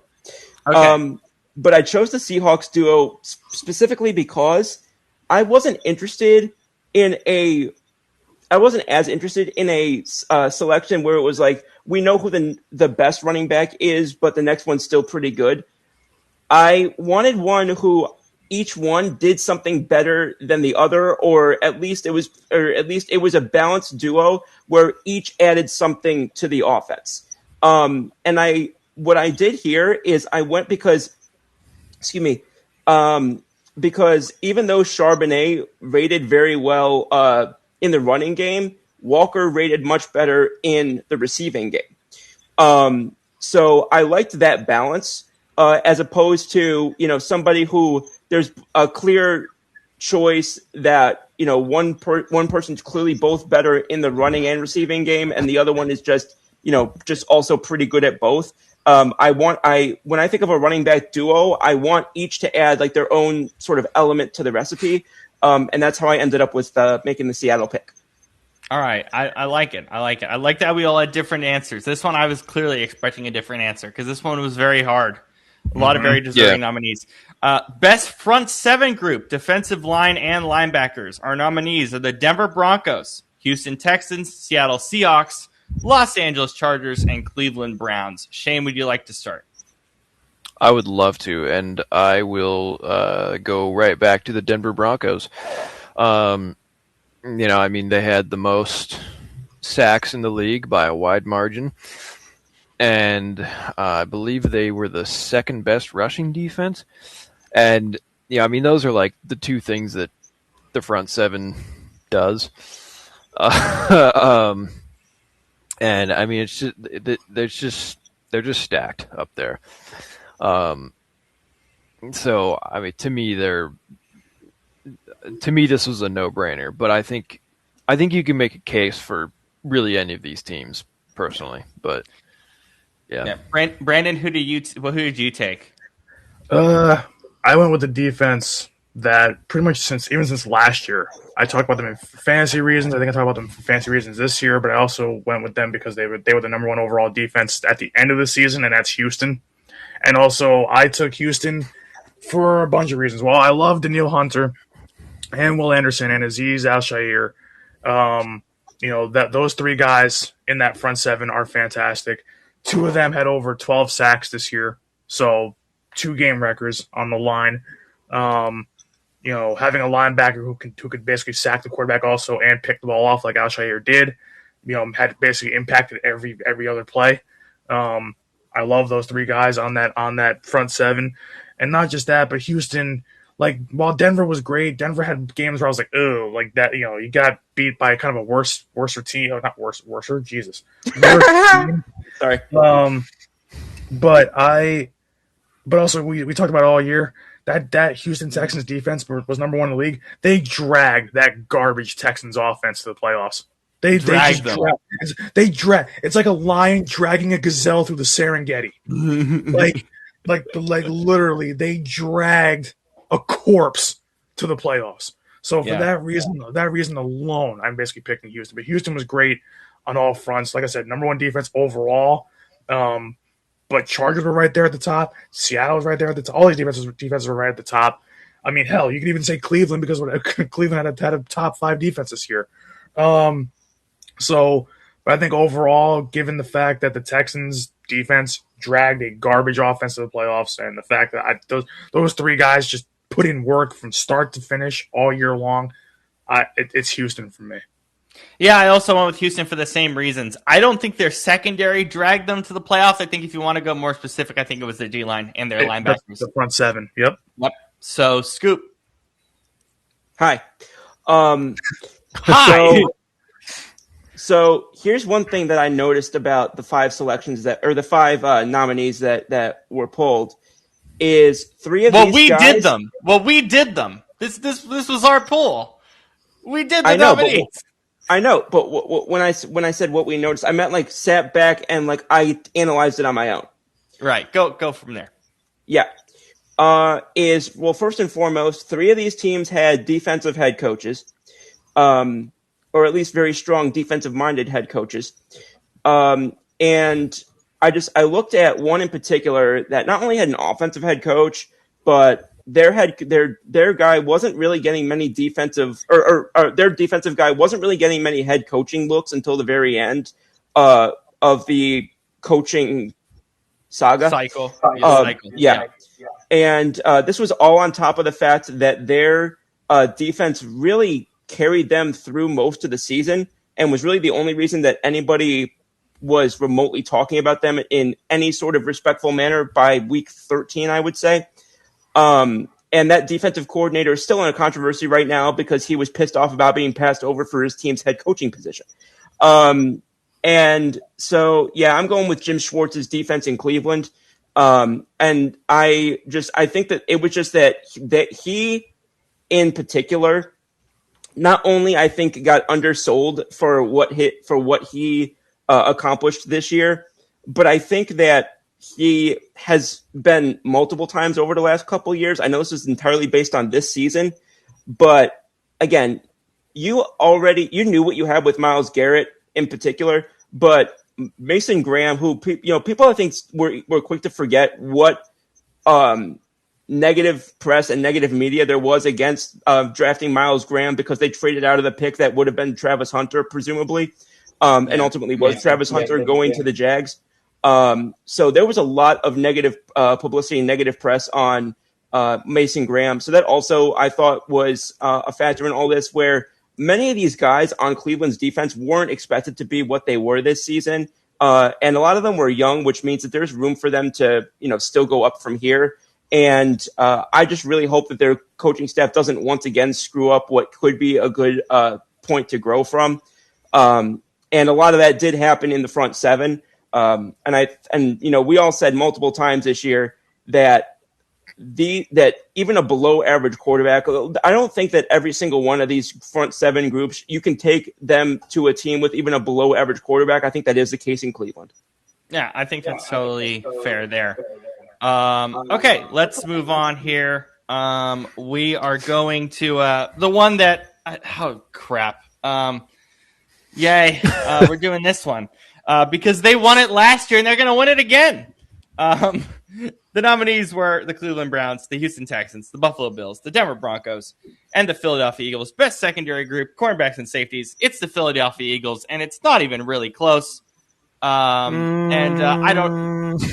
Well, at least for the three of us, someone's phone is vibrating. I don't think it's close. I'm gonna tell you. You want me to tell you why? Yeah. Go. So let's rewind it for a second, shall we? Boop, boop, boop. So we come after a Super Bowl season last year. We lose a ton of key free agents. We then go fast forward. They don't really address a lot of those holes this year. So when you don't address that many holes on defense, you expect your defense to be worse. Was it worse overall? Yes, but ton of injuries throughout this season, and they still finished as the number 8 pass defense in the NFL. And not just that, I believe, if I did my research correctly, I could be wrong, only cornerback duo to have 2 first-team All-Pros. Yeah. They allowed the least passing touchdowns in the NFL this year. So that includes both those guys, Coop and Q, and the rest of the secondary. So Blankenship, Makuba, Brown, who's trash, Adoree Jackson, who's apparently trash, but yet still had 11 pass deflections this year, which is crazy to think about, but he did. And it's the only unit to have 2 DBs in the top 10 for pass deflections, pass breakups, which is Coop and Q. And Adoree Jackson was not too far behind. So to me, is astonishing to me. So to me, when I think about that, I don't think it's not really being a homer. I think that Philly had the best secondary. When you have 2 guys, also not just that, but Coop and Q were, I believe, the 2 highest rated corners in the NFL this year, and they were the best by far at outside corner and slot. I think statistically, it's Philly. It's easily Philly to me. Yeah, Shane, why are you itching a little bit in a different direction? Because I think Philly is a close second for this award. And as a former DB and current DB coach, I obviously watch DBs a lot because I'm a dork. And the difference, it's a really subtle difference, mostly in terms of it's not something that you see on the stat sheet. It's the way I noticed teams changing their offensive approach when they played Philly versus when they played my pick, which is the Houston Texans. I was in my head. I was thinking, I think I know where he's going to go with this, and Houston was where I thought you were going to go. And this is what I mean. So Philly, first of all, I want to give them their flowers because they are an amazing secondary. it's Philly. You get a lot of picks, a lot of pass breakups, big hits, just momentum swings. That's where I'm gonna flip it real quick. That's why I didn't pick Houston, because Houston had the flashy stat interceptions and whatnot. Teams were still throwing on them. Teams did not throw on Q and Coop at all this year because they knew better. They threw mostly at Dory Jackson. I mean, right, but that's the issue is there's the Eagles did have that big hole, therefore they were able to kind of bait teams into mistakes, whereas a lot of times Houston, I mean, their coverage was just so tight that it's offenses couldn't even do anything, and it's there's no easy throws. Quarterbacks would be holding the ball longer, and I think that's part of the reason why their front seven looks so good is because they just had more time to get sacks. But so it's, I think for me it's just not only, it was more so the impact as far as how the rest of the defense played as a result of their secondary and how other teams changed their offensive philosophy in many ways. And I mean, a lot of really pass heavy teams had by far their worst games of the season against Stingley. I mean, they have 3 really good corners, 3 pretty good safeties. That's, I mean, that you don't see that very much. So, to me, it's I mean, it's really subtle difference, but again, I don't hate the Philly pick. I think they're easily number 2. And I think there's definitely a case for them to be 1. So, can I add one more thing to that? No, please, Scoop. Go ahead. Finish this up real with quick, this because I did actually. There was a 1% part of me that did at least give consideration to Houston, but it was actually for a reason that I don't think was brought up. But this the way we scripted it, right? The way we laid it out says corner/safety. And so in my mind, I was thinking if you're going with the top corner and top safety from each group, I would have taken Pitter and Lassiter because I don't think we had a safety that could make it as a duo because our safety production, as Brandon knows, was not that great between Mukuba and the other guy's name who I hated watching so much I forgot his name. But and Reed Blankenship. Yeah, I called him blank and shit a few times this year. But I just, but yeah, so that actually was one of the reasons why I gave brief consideration to Houston was because I thought that Pitter and Lassiter, in terms of one guy at each position, was maybe the fit for this award. So now, if this was just best corners, it's Philly. Yeah, but when it's the whole secondary. Yeah, that's where I kind of doubled back for a brief moment and thought, should I give this to Houston? That's probably the only. I think that's the only other reason why I didn't go Houston was because we talked about how good their front seven was. With their front seven being that good, it just forced a lot of bad throws from quarterbacks, a lot of easier picks and things like that. Q and Coop to me had to earn everything they had this year. Because our front seven was outside of Zach Bond and N'Kobe, outside of our linebackers, that front 4-5 guys was not that good this year. Jordan Davis was good, but that was really it. So, to me, I'm well, if the quarterback's got more time to throw, more guys are going to be open. And we had so many injuries on top of that too to still finish top 8 in pass defense. I mean, a lot of that is Q and Coop, but still, Reed did have a couple tough games, but Reed still had a couple games where he did play well. We had to deal with really not having any safeties or a true outside CB2 at all, and to still be that good with that many injuries, not having a front 4 really. To me, that's why I went Philly, not just because of the Homer stuff, but I just looked at it as those two guys playing so well. And then it's funny, even Dory Jackson, as much as he was crap this year, he played really well the last 6 games of the season. He actually did play really well, guarding a lot of teams' wide receiver 3s. So, I mean, hell, there's even one game where he who the hell did he lock up that was really good? Yeah, like there was one point where he locked up Lad McConkey, I think. Yeah, that was Like I was later in like, the year. wow. Like Yeah. so, I had to. I think in the end, that's what gave them the edge. Is that Houston's defense as a whole was great, but they had good players across the board. We didn't, and we Yeah. still finished with the top 8 pass defense. So that's why, to me, that was my reasoning in the end. Yeah. All right. Well, this one is going to be Scoop's award because he loves the head coaching process, and rightfully so. The best head coaching hire, it doesn't have to be so far anymore. Well, I guess it does because the There's still Kubiak more. thing is official. Well, we're talking head coaches. That's the group. It's done. Yeah. But so here we go. Best head coaching hire so far in quotes because of Clint Kubiak. But that will get done by. And I don't know if you heard Mike LaFleur to the Cardinals. Expected to we got happen it too. on there. No, that's done. He signed it already. He signed it an Okay. hour ago. So yeah, the Clint Kubiak's the only one. All right, here's our list: Todd Monken, Cleveland Browns; Joe Brady, Buffalo Bills; Mike McCarthy, Pittsburgh Steelers; Jesse Minter, Baltimore Ravens; Robert Saleh, Tennessee Titans; Jeff Hathley, Miami Dolphins; Kevin Stefanski, Atlanta Falcons; John Harbaugh, New York Football Giants; Mike LaFleur, Arizona Cardinals. It's going to be tough with 2 LaFleurs in the NFL now to distinguish them, but it's fine.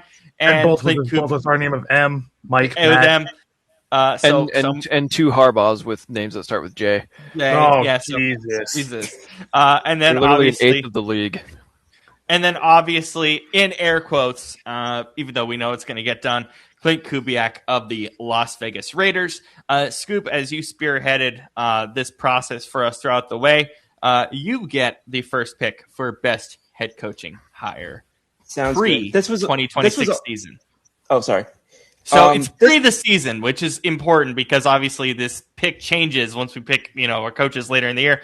But pre everything happening, draft and everything, here's the coaches that are available. Who are you taking, Scoop? Yeah. So, sorry, this computer keeps doing dumb, weird stuff. Yeah. Anyway, basically, I went through these and it was kind of interesting because I think Shane's the one who made this point a couple shows ago where half of these I'm like, I love this. And the other half I'm like, I'm left shaking my head or I'm left very kind of confused. Usually goes. But I also think that I forget who the actual original quote is from, or if it's just like an ongoing saying that people use.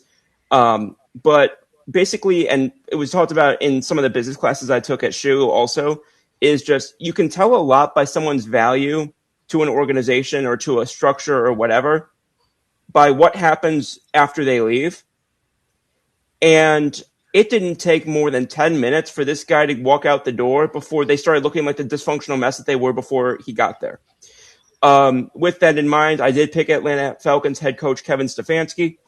And I first and foremost, most of the other teams that made their decision to move off their head coach, or who had their head coach resign, most of them you looked at, like, for example, the Steelers, the Ravens, the Bills, a lot of those teams we looked at and were like, it was time for a separation.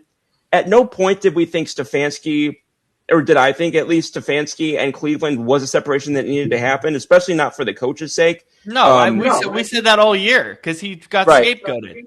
Right. So I think bringing him in, not only bringing him in, but bringing him in to work with a structure that now includes Matt Ryan, bringing him into a team that we also looked at this past year and thought this is a team that could have won far more games than they did and perhaps should have won far more games than they did. And now having, I think we would all believe, a much better coach and quarterback guy to kind of spearhead that, most of that same roster going into next year, having, with the success that he had in the running game, not only in Cleveland, but back to his days in Minnesota, getting him to coach Bijan Robinson.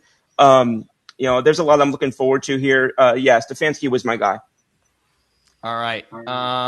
Who wants to go next? Does anyone have Well, I suppose I can. I don't care. No, I just didn't know who to go to. We're so deep in this. Yeah, I think Stefanski's probably my pick as well. I think I think this is for all the reasons Scoop said. It's and this is a very winnable division, the NFC South, and I think Cleveland is a far more chaotic and just wild organization than Atlanta is, and if he was able to get to the playoffs twice when he was there, in a much tougher AFC North, I think that bodes well for him. Although I do want to give a shout out. I mean, John Harbaugh to the Giants. I mean, that should work. Obviously, he'll at least get them back on the tracks and going in the right direction. I really like Robert Saleh. Not so much that I love Tennessee for him. I was hoping that for his next head coaching opportunity, he would go to a less chaotic and non-functional organization. But here we are. But I love the combination of him and Brian Dable. I was just going to ask you about that. Yeah. Yeah, I think that might be a top 10 play calling duo in the league. Like, I'm not exaggerating there. And the other job that I think has some sneaky good potential is Kubiak to the Raiders. It's a tough division, but you look at his philosophy and what he does with. I think whether it's Mendoza or whoever ends up being quarterback, and having a guy like Genty, I think he's going to be able to maximize them, and maybe not, make the Raiders like a playoff team, but at least get them competitive. I would not be shocked at all if, next year we're sitting here going, wow, that was a great year for him. The others, Todd Monken to Cleveland, I don't get it. Joe Brady to Buffalo, I really don't get that. That's somebody said online that the Bills hiring Joe Brady is like, because they were saying, oh, we need a coaching change, and then there's that we need a fresh voice, and they hire a guy that was already there. You're gonna hate me. You're gonna hate me. Sorry, you're gonna hate me. And somebody, I just have to say this though because it's funny. Somebody online said, "This is like pissing your pants and then changing your shirt instead of your pants." Okay. You guys are gonna hate me because my best coaching hire was Joe Brady, easily, without a question. Wow. Because he doubled and tripled down. Because as much as I think the Bills are idiots for the whole thing, because they are, I'm gonna try to put this as succinctly as I can. The reason why this move was made, very easily, without a question, it wasn't the GM, it wasn't the owner. God bless America, especially the owner.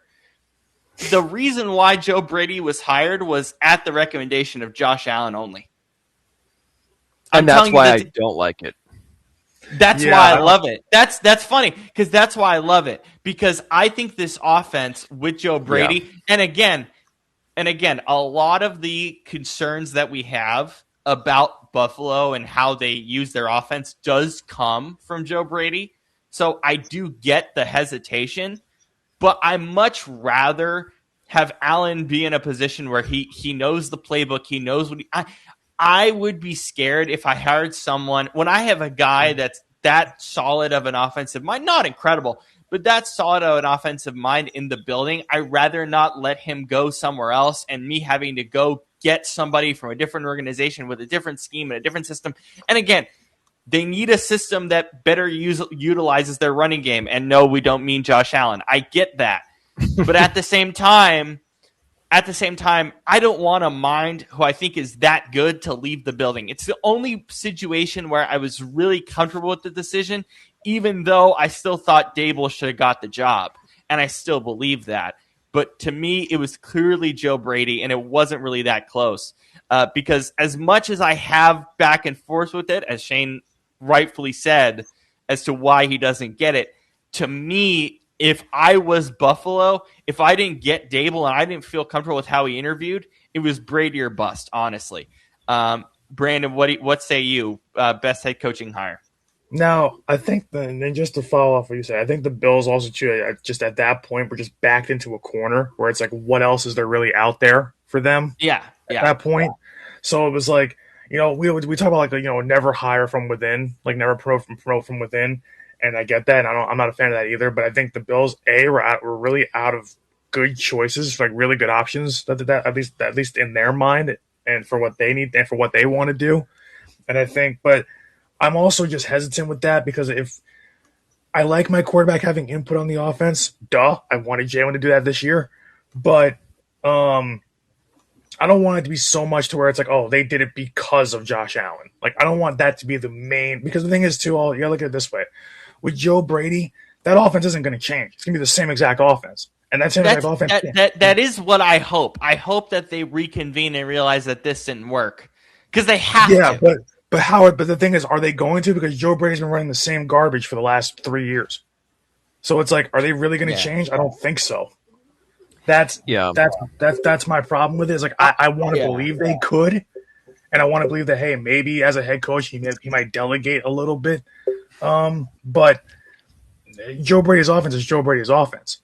Yeah. So the thing is, and I apologize for interrupting. Why I just want to clarify. The main reason why I voted him for best head coaching hire is, to me, I feel like if you bring anyone else in, you're screwed. Because Josh Allen learning a brand new system that he's not comfortable with is going to be hell. I mean, he can do it though. Like if he can do it, but to me, it's hell. To me, that sounds in a situation that's already hell. Don't make it worse. And all these other options, it's just like, and all these other options, I'm just like, I feel most confident that Brady and the Bills bare minimum can get back to an AFC title game. And the things I like Joe Brady. I wanted Joe Brady as our OC, but at the same time, but as head coach, I can't see that. Like to me, that could be real messy, real fast. I mean, listen, it could work. It could. Anything can in this league. But, I mean, Joe Brady to me is like, you're running the same exact offense, and your defense is going to, I think, largely be unchanged. So are you going to get over the hump next year finally or not? Like, if you didn't do it this year, how wide open it was, how is this going to get you over the hump next year? That's where it's fair criticism. I just like it more than any of these other, but even Harbaugh. But it's also, I mean, it's also just like, every time a owner hires a coach because all the a player wanted him or the players wanted him. I mean, Antonio Pierce, Freddie Kitchens, I mean, Steve Wilkes in Arizona. Hell, let's go to basketball. Steve Nash for the Nets. Like, thank you. Every time that happened, how did it turn out? Not good. This is the one case where I think it can turn out. I'm confident in it. Okay. Look, I think having it can. It's just like a 1% chance. Right. I mean, anything's possible, obviously, but it's like it's just I would rather go out and get somebody who I think can fix things as opposed to just, let's keep Josh comfortable. That's not going to get you anywhere. Can I quadruple down on this? I'm going to quadruple down on this, and if I'm wrong, I'm sorry. I probably will be. Joe Brady will be an AP Coach of the Year candidate next year, and that's how confident I am in it. I respect it. That's how confident I am in it. All right, I can see it. I can see it because Josh Allen's not going to let him fail. So, all right, Brandon, what's your pick? But yeah, my actual pick was one that we announced when it was breaking news on the show, and not breaking news. I think it might have been the day before, but we still talked about it on the show a few weeks ago. Maybe probably I think more about almost even a month ago. Was that? Actually, it was about a month ago. And I said that it was huge because they needed this kind of turnaround here. I don't know how no one said it. Jesse Minter to the Ravens. I love that a lot. That was not a month ago, though. That was like 3 weeks ago. It was close. It was like divisional round weekend that we talked about it. I think. So about 3 weeks. So to me, with Minter, and I said it at the time, and I'm gonna say it again. When Baltimore has had their most playoff success, and when they've won their Super Bowls, what was the one thing they won it off of? Defense.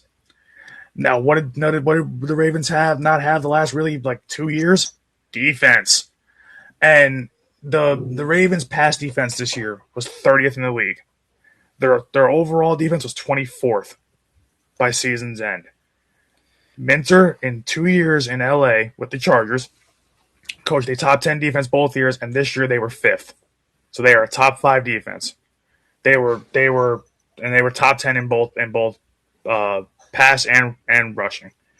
And I think that they've got the offense. Lamar's there. Derrick Henry's there. Zay Flowers, if he can just put the glue on his hands. But I think their offense is fine. They don't need no offensive kind of voice in there. They needed a defensive-minded head coach, and especially in this division where there's already 2 other coaches, the 2 other coaching spots that have changed hands. So it's going to be a free-for-all next year in this division. I think that's the best. That's the best of those, even those 3. So I think that the Ravens were a missed kick from winning the damn division this year and going to the playoffs. So, and that was with a crap defense. Can you imagine if they have a good offense next year with a even better defense next year? They become a Super Bowl favorite again. So to me, I look at it and I go, Jesse Minter is a no-brainer for me on this list because all the other ones have issues that I'm like, ooh. Because the thing is, Harbaugh, they say, is going to have a lot of say in New York with the Giants. But I still don't trust the Giants, especially with all the controversy they're having now, for obvious reasons. I don't trust anything about that front office and ownership for the Giants. And I still don't. And the thing is, I think the Giants are still 2 or 3 years away from being really good again. So I don't think it's going to really be – that might be a best head coach in a couple years, not now. Stefanski, I love. You guys have heard me say that 1,000 times. But with the Falcons, once again, ownership, front office suck. I don't trust it. Steelers, kind of a lot of the same. And also Mike McCarthy, I don't think is a fit. Steelers, the Mike McCarthy and the Steelers. Mike McCarthy is an old head dinosaur who doesn't deserve head coaching jobs anymore. Yeah, that's such a lateral move. Yeah, I don't understand. Literally the most lateral thing you could possibly do. That's the thing is, I wish we had also done a worst head coaching hire and a worst. Okay, that type do you of thing. do you want to do that right now? It's Mike McCarthy. It's not even close. Yeah. So it's terrible. Yeah. I actually have a different pick. Please tell me. Wait, Scoop. Please tell me it's Todd Monken. Yep. There you go. See, or Jeff Hafley. I don't love that. But I don't love Hafley either. Hafley makes no sense. You're going to hire the guy that just blew the damn game against the Bears in the playoffs? Well, really? See, here's the thing, and I'm not going to keep repeating what I've said in the past about guys who don't have great rated offenses or defenses that go on to be good head coaches, but the Monken thing, it just because it wasn't just the hire itself. Because you remember, Brendan, I wanted Monken as ROC, way back in the day, but it was the example. It was just the epitome and just the climax of an absolute pathetic lack of direction and just completely gaffed up at every single turn, process or lack thereof, that Cleveland, once again, for a team that needs a new hiring process every 18 months, somehow still doesn't know how to do it, for a team that does it more than any other team in the NFL that's not named the Raiders. Well, it was I'm not going to play the clip here because we're not going to have time, but it was oh my God, who was it? My brain is fried. One of the NFL Tom Pelissero.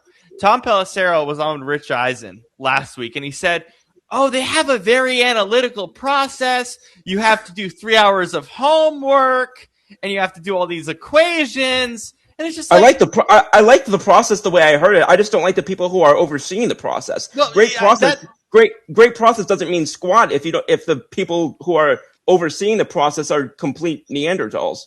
Yep. Well, that, but also I meant to say nincompoops.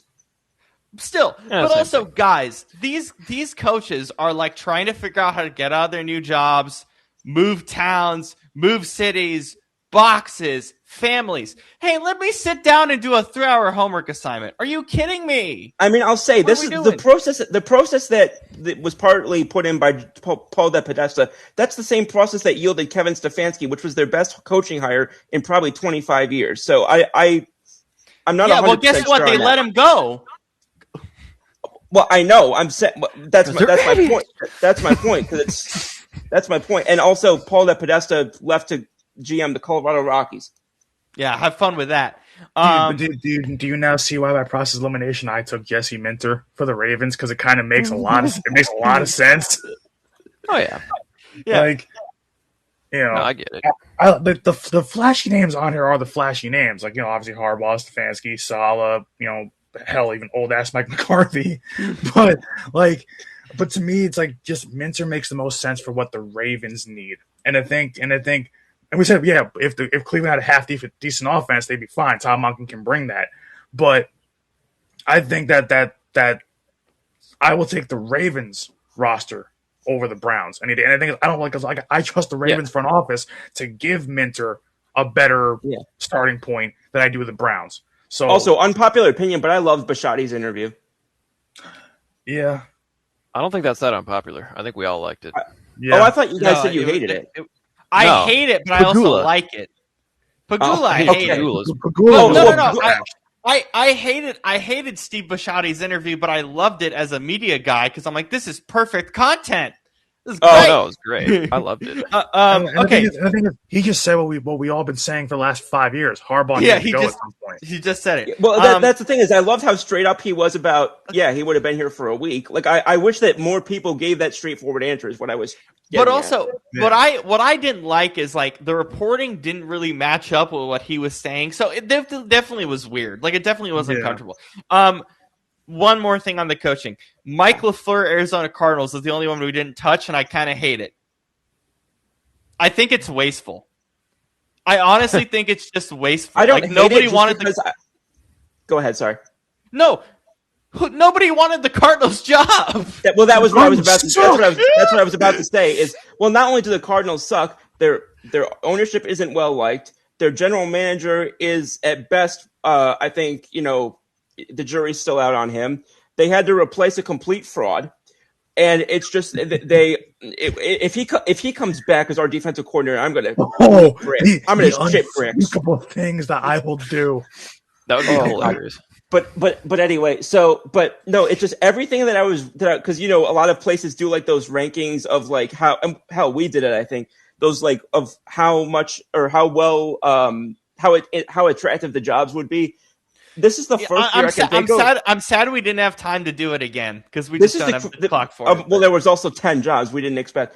But this is the first year I can think of where every freaking one that I read had the same team at the bottom: Arizona. And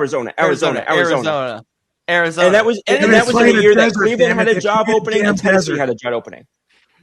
Brandon's right. They play in the damn desert. They play in a desert. Who the hell wants to go to Arizona? They play in a damn desert. Well, here's what's hilarious. I read 145 read all the articles, and not one of them mentioned the weather. Yeah.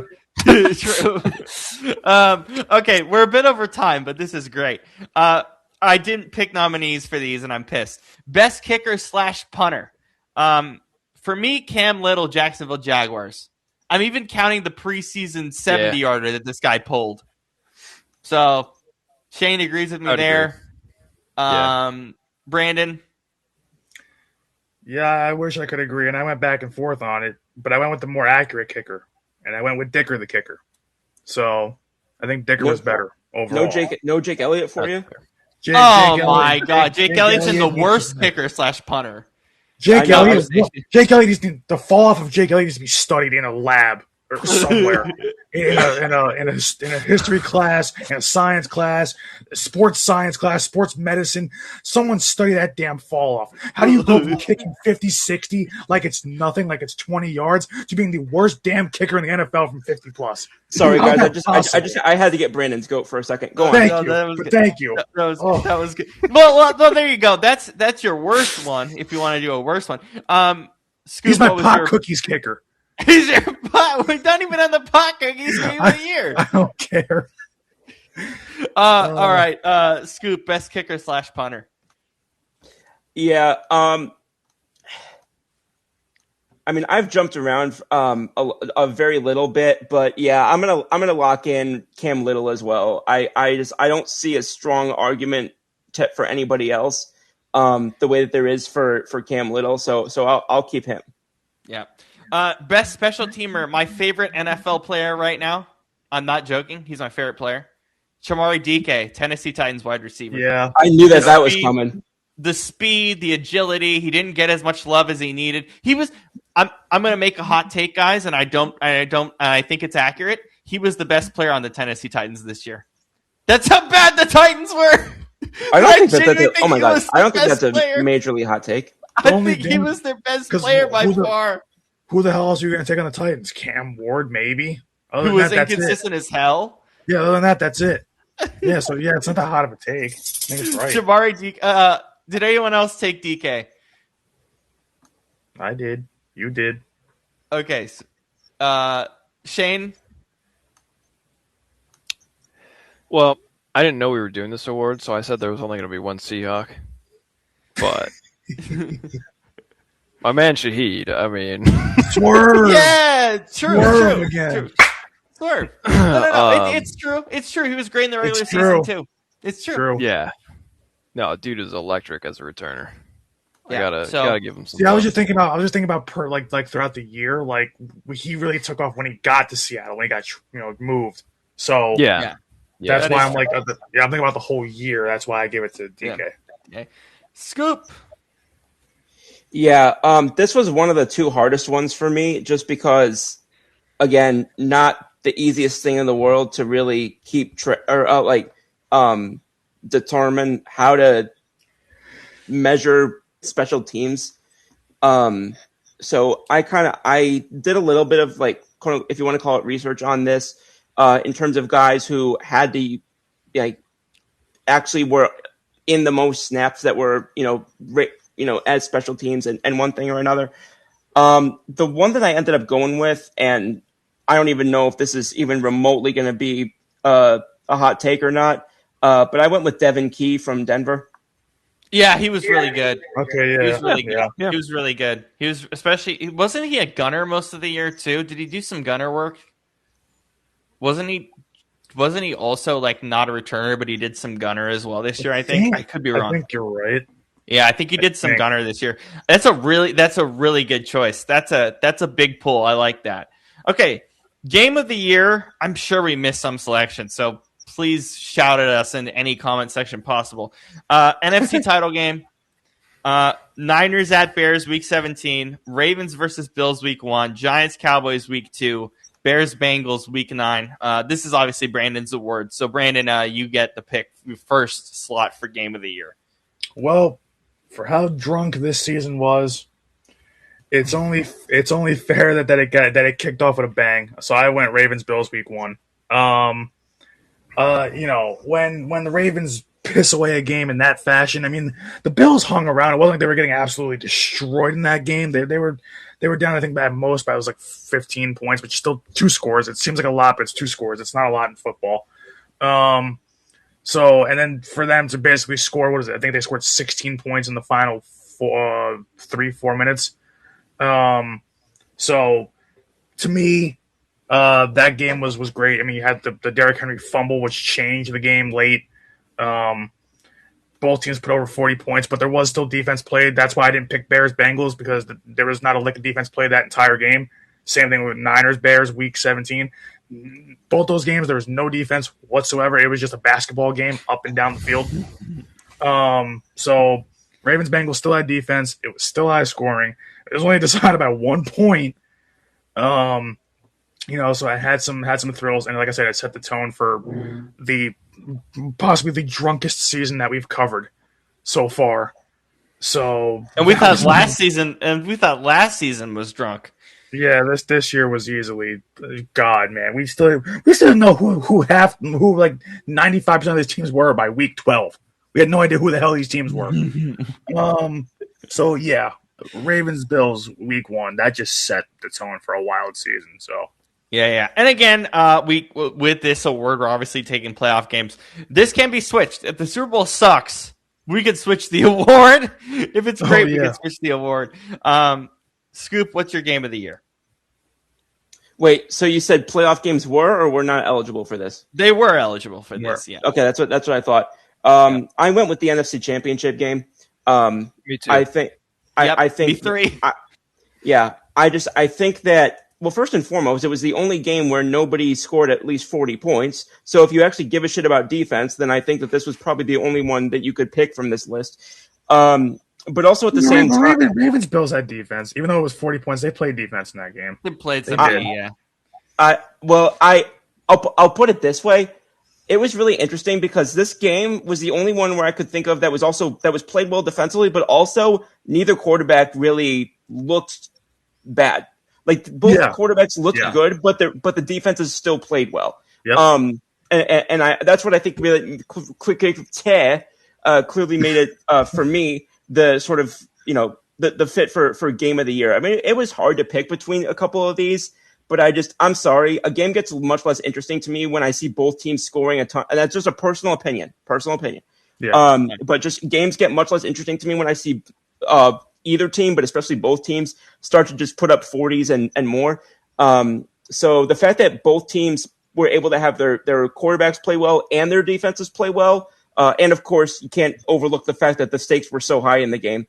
So that was all factors for me into going into taking the NFC Championship. So when it comes to high scoring games, right? When I think, and that's part of the reason why I picked Ravens Bills, because when I think of high scoring games, I think back to that Rams Chiefs game where both teams scored almost 50. And there was most of the points were actually defense. I think like a quarter of them were. Yeah. Yeah. So that's kind of why it was kind of like the same thing for Ravens Bills. That's why I went there. That's fair. That's a good point, and that's a good point. My mistake on that. Yeah.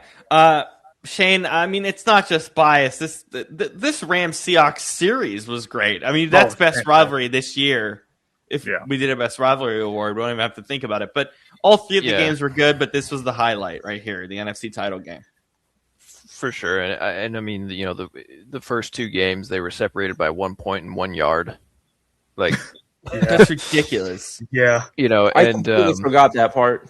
Yep. Yeah, and then to have the tiebreaker in the NFC title game, in one of the loudest stadiums, it was absolutely rocking. I mean, it's just for all the reasons you guys have mentioned, and just the stakes and the fact that it was close and high energy, big plays on offense and defense from start to finish. It was just it doesn't get much better than that. Yeah. If there's any weird omen in this entire list, it's that we considered a ton of Seahawks games for game of the year. And we put down 3 Patriots games. I was just going to point that out. I'm about to say, you want to just give the Pot Cookies game of the year to the Patriots because they sucked in a lot of their games? Like, if that doesn't describe our thoughts for the Super Bowl, there isn't much else to go off. But I'll tell you what, I did not pick Patriots games for this. I didn't. I didn't either. Here are our nominees: the AFC title game, Patriots Texans divisional round, Patriots Chargers wild card, the Tank Bowl between the Giants and the Raiders in Week 17, Steelers versus Browns, also Week 17, ironically, and Panthers versus Jets, where the final score was like 13-6 in Week 7, I believe it was. Yep. What did you take, Brandon, for your favorite award of this list, the Pocket Game of the Year? Let me run down each one I didn't take. I didn't take the AFC Championship game because that was in a blizzard. So I don't listen. It's a low scoring game, but when you're in that much snow in a damn blizzard and you're playing a backup quarterback, you're not going to expect much anyway. So to me, I'm just like, that's whatever. Patriots Texans, that game was crap, but once again, I expect nothing out of the Texans offense. I expect the Patriots to win that game, and they did. And same thing with the Patriots Chargers. I didn't expect much out of the game. Patriots were at home; they won that game. Those games went all exactly pretty much how I thought they would, except for the AFC Championship. But for weather reasons plus backup quarterback, I really can't fault it. Like, if that was just a crap game where it was like Bo Nix against Drake May and it was 10-7, in regular conditions, yeah, that's probably my Pot Cookies game of the year. But that game had other reasons why, and so did the other two. I didn't pick the Tank Bowl because Giants Raiders, we knew it was crap. Like we knew that, but the thing is, at least they're playing for something. They're not playing for a Super Bowl, but they're playing for the exact opposite thing. They're playing for the first overall pick. So at least there was something that they played for. And then Steelers Browns, yeah, I could pick that. Yeah, the Steelers pissed away a chance to win the division, but then they won it the following week anyway. So that game really means nothing that they lost it. And then not just that, it's a division game against a really good Browns defense. So by process of elimination, I picked Panthers-Jets because the Jets are absolute dog shit. Like, the Jets are so dog shit. All their games could have been considered. And not just that, but this is before the Panthers even knew who they were this year. And they were awful. They were awful for the first 7 or 8 weeks. They were awful. So and the thing is that game also ended with the same score pretty much as Steelers Browns. I think it was also 13-6. You just my God, man! Like, that game was played in normal conditions. Listen, it was played with a backup, but it was at least played in normal conditions. And Tyrod Taylor is a good backup. He's a long time. He actually started for the Bills at one point. So there's some reasoning there as to and he had a shit game. He had 2 interceptions in that game. I think completed less than 50% of his passes. And then the freaking Panthers couldn't take advantage. They scored 13 points on a Jets defense that was not good this year. That didn't even have a turnover. Didn't have an interception this year. So, my God, there's a million reasons why that game sucked and why those two teams to me sucked all year. Congrats, Panthers. You made a playoff game, but you went home like we all expected you to. So, Panthers Jets easily to me was Pot Cookies because, my God, that game was abysmal from every way, shape, and form. So, Shane, anything else you want to add for that? No, it's just, in contrast to the other games on this little list, at least some of them, it was end of season, they were playing for something. This was just random week 7 when nobody cares. Yeah. So yeah, that's it for me. Either was week. You know why this game was so bad? I didn't even double check if this was week 5 or week 7 because I think it also might have been week 5, and I didn't bother to double check. I didn't care. I didn't care to double check it. It was 7? Okay. Scoop, did you also take Panthers Jets? No.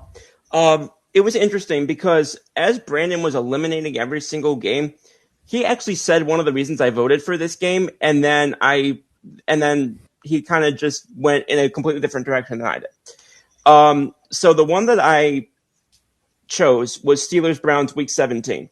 Now I'll dig into that for a second. They pissed away a chance to win the division, and yes, they won the division anyway the next week. And then they proceeded to lose by 24 on their home turf to the Texans.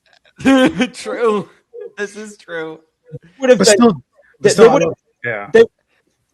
you got to. One of us got to go first. Go ahead. No. I was just gonna say the only reason why I eliminated them mostly was because at least it's Stefanski against Tomlin. I didn't say that, but it's Stefanski against Tomlin, so that was important. 2 really good coaches going at it, and not just that, but at least in that game, at least it's a division game. Panthers Jets isn't a division game, so no. I get why you chose Panthers Jets. I'm just saying that this game,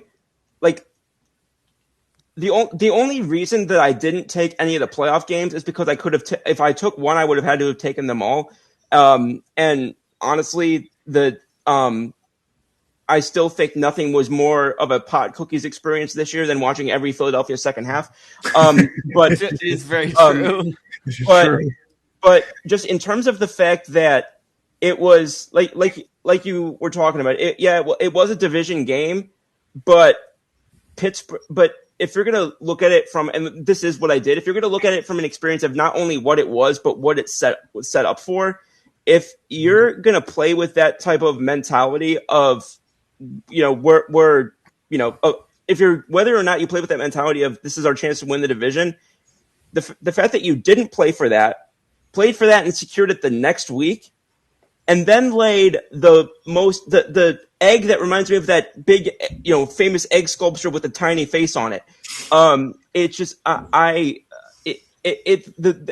fact that the only thing that the Steelers gained out of that ended up out of that 3-game period is that they had less time to figure out who Mike Tomlin's successor was going to be. and that's probably a part of how they ended up on Mike McCarthy. So in real, if by transitive property, I'm choosing this game because it's the reason why they ended up with Mike McCarthy as their head coach. Yeah. I'm just gonna say this out loud. I'm just gonna say it. There's a game of year that makes me poop my pants, get diarrhea. Sounds like me last night. Spit venom. Because of your caffeine, because of the caffeine and food poisoning issues. Well, no. I don't want to get even further into it than I already am. Go ahead. Diarrhea, spit venom, puke everywhere. Head rotating like The Exorcist. Yeah. And you know what? Nothing's gonna ever beat Matt Ryan versus Russell Wilson that year.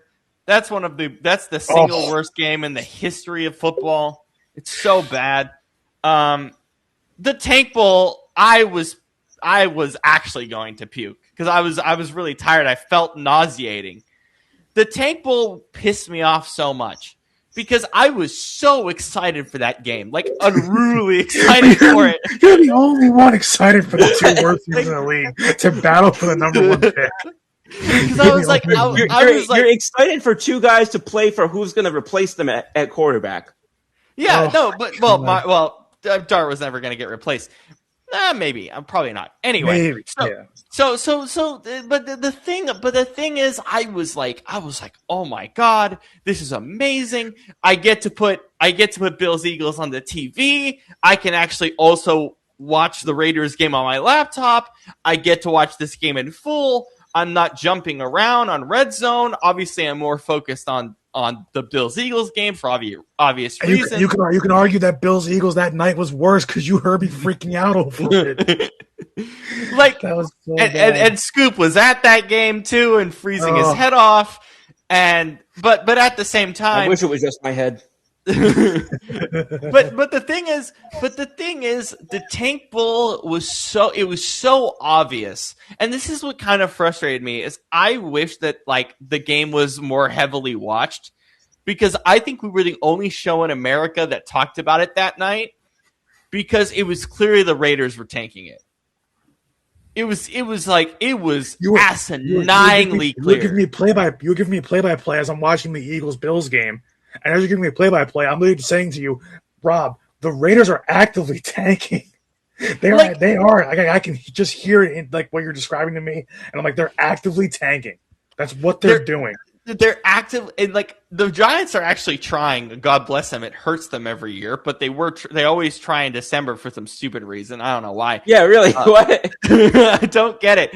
But the Raiders, like genuinely, Pete Carroll knew he was going to get fired by that point. Well, that's what I was thinking. Is he was the only coach that really, I think, knew that he was a dead duck. Yeah, but then on top of it, like the amount of like right from the beginning of the game, Brandon remembers this. It's just like, false start by the Raiders, pass interference by the Raiders, 1,000 penalties. There's like 1,000 penalties by the Raiders, and then once the score got too lopsided, I turned it off. But before it got lopsided, it's just like penalty by the Raiders. Another penalty. One drive. Right, they had 5 penalties on one drive, and I was like, "This is the most disgusting football I've ever seen." And from my recollection, we were the only show that talked about it that night because I think I was the only one in America stupid enough to turn it on. Because you're a psychopath. See my previous sentence. Like, I was the only psychopath stupid enough to turn it on because I knew that something stupid was going to happen that we were going to talk about on the show. So I turned it on and watched it. How could they have played that game overseas?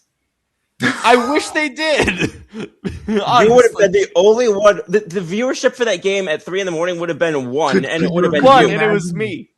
Could you imagine if they did put that game, like let's say they put it earlier in the year, let's say they did it like somewhere in London, could you imagine as the Raiders are actively tanking with 10,000 false start penalties in the game? I mean, most of those games in London felt like one of the teams was actively tanking. We're not good football. Minus one game. There was one international game, well, 2, because Chiefs Chargers was good.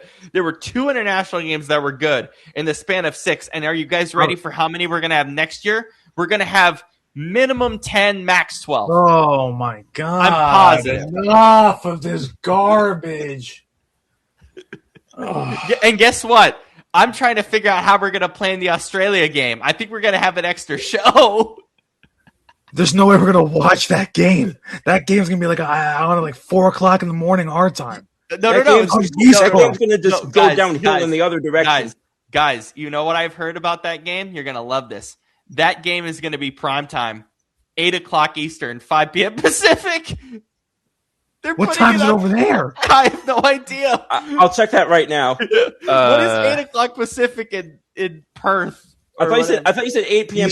Eastern. Yeah, so it's noon their time. It's noon, exactly. Yeah, so it's at 8 p.m. Eastern. Isn't like the noon the next day? Yeah. Yeah. So are you guys ready for this? Here's my prediction. Week one, Friday night special won't be in Brazil, will be in Australia. So we're gonna have a show. I got no problem with that. I love Friday night shows. So yeah, I'll be at a different game. And I know what the matchup is already. They announced it. I know what it is. It's the Rams versus somebody else.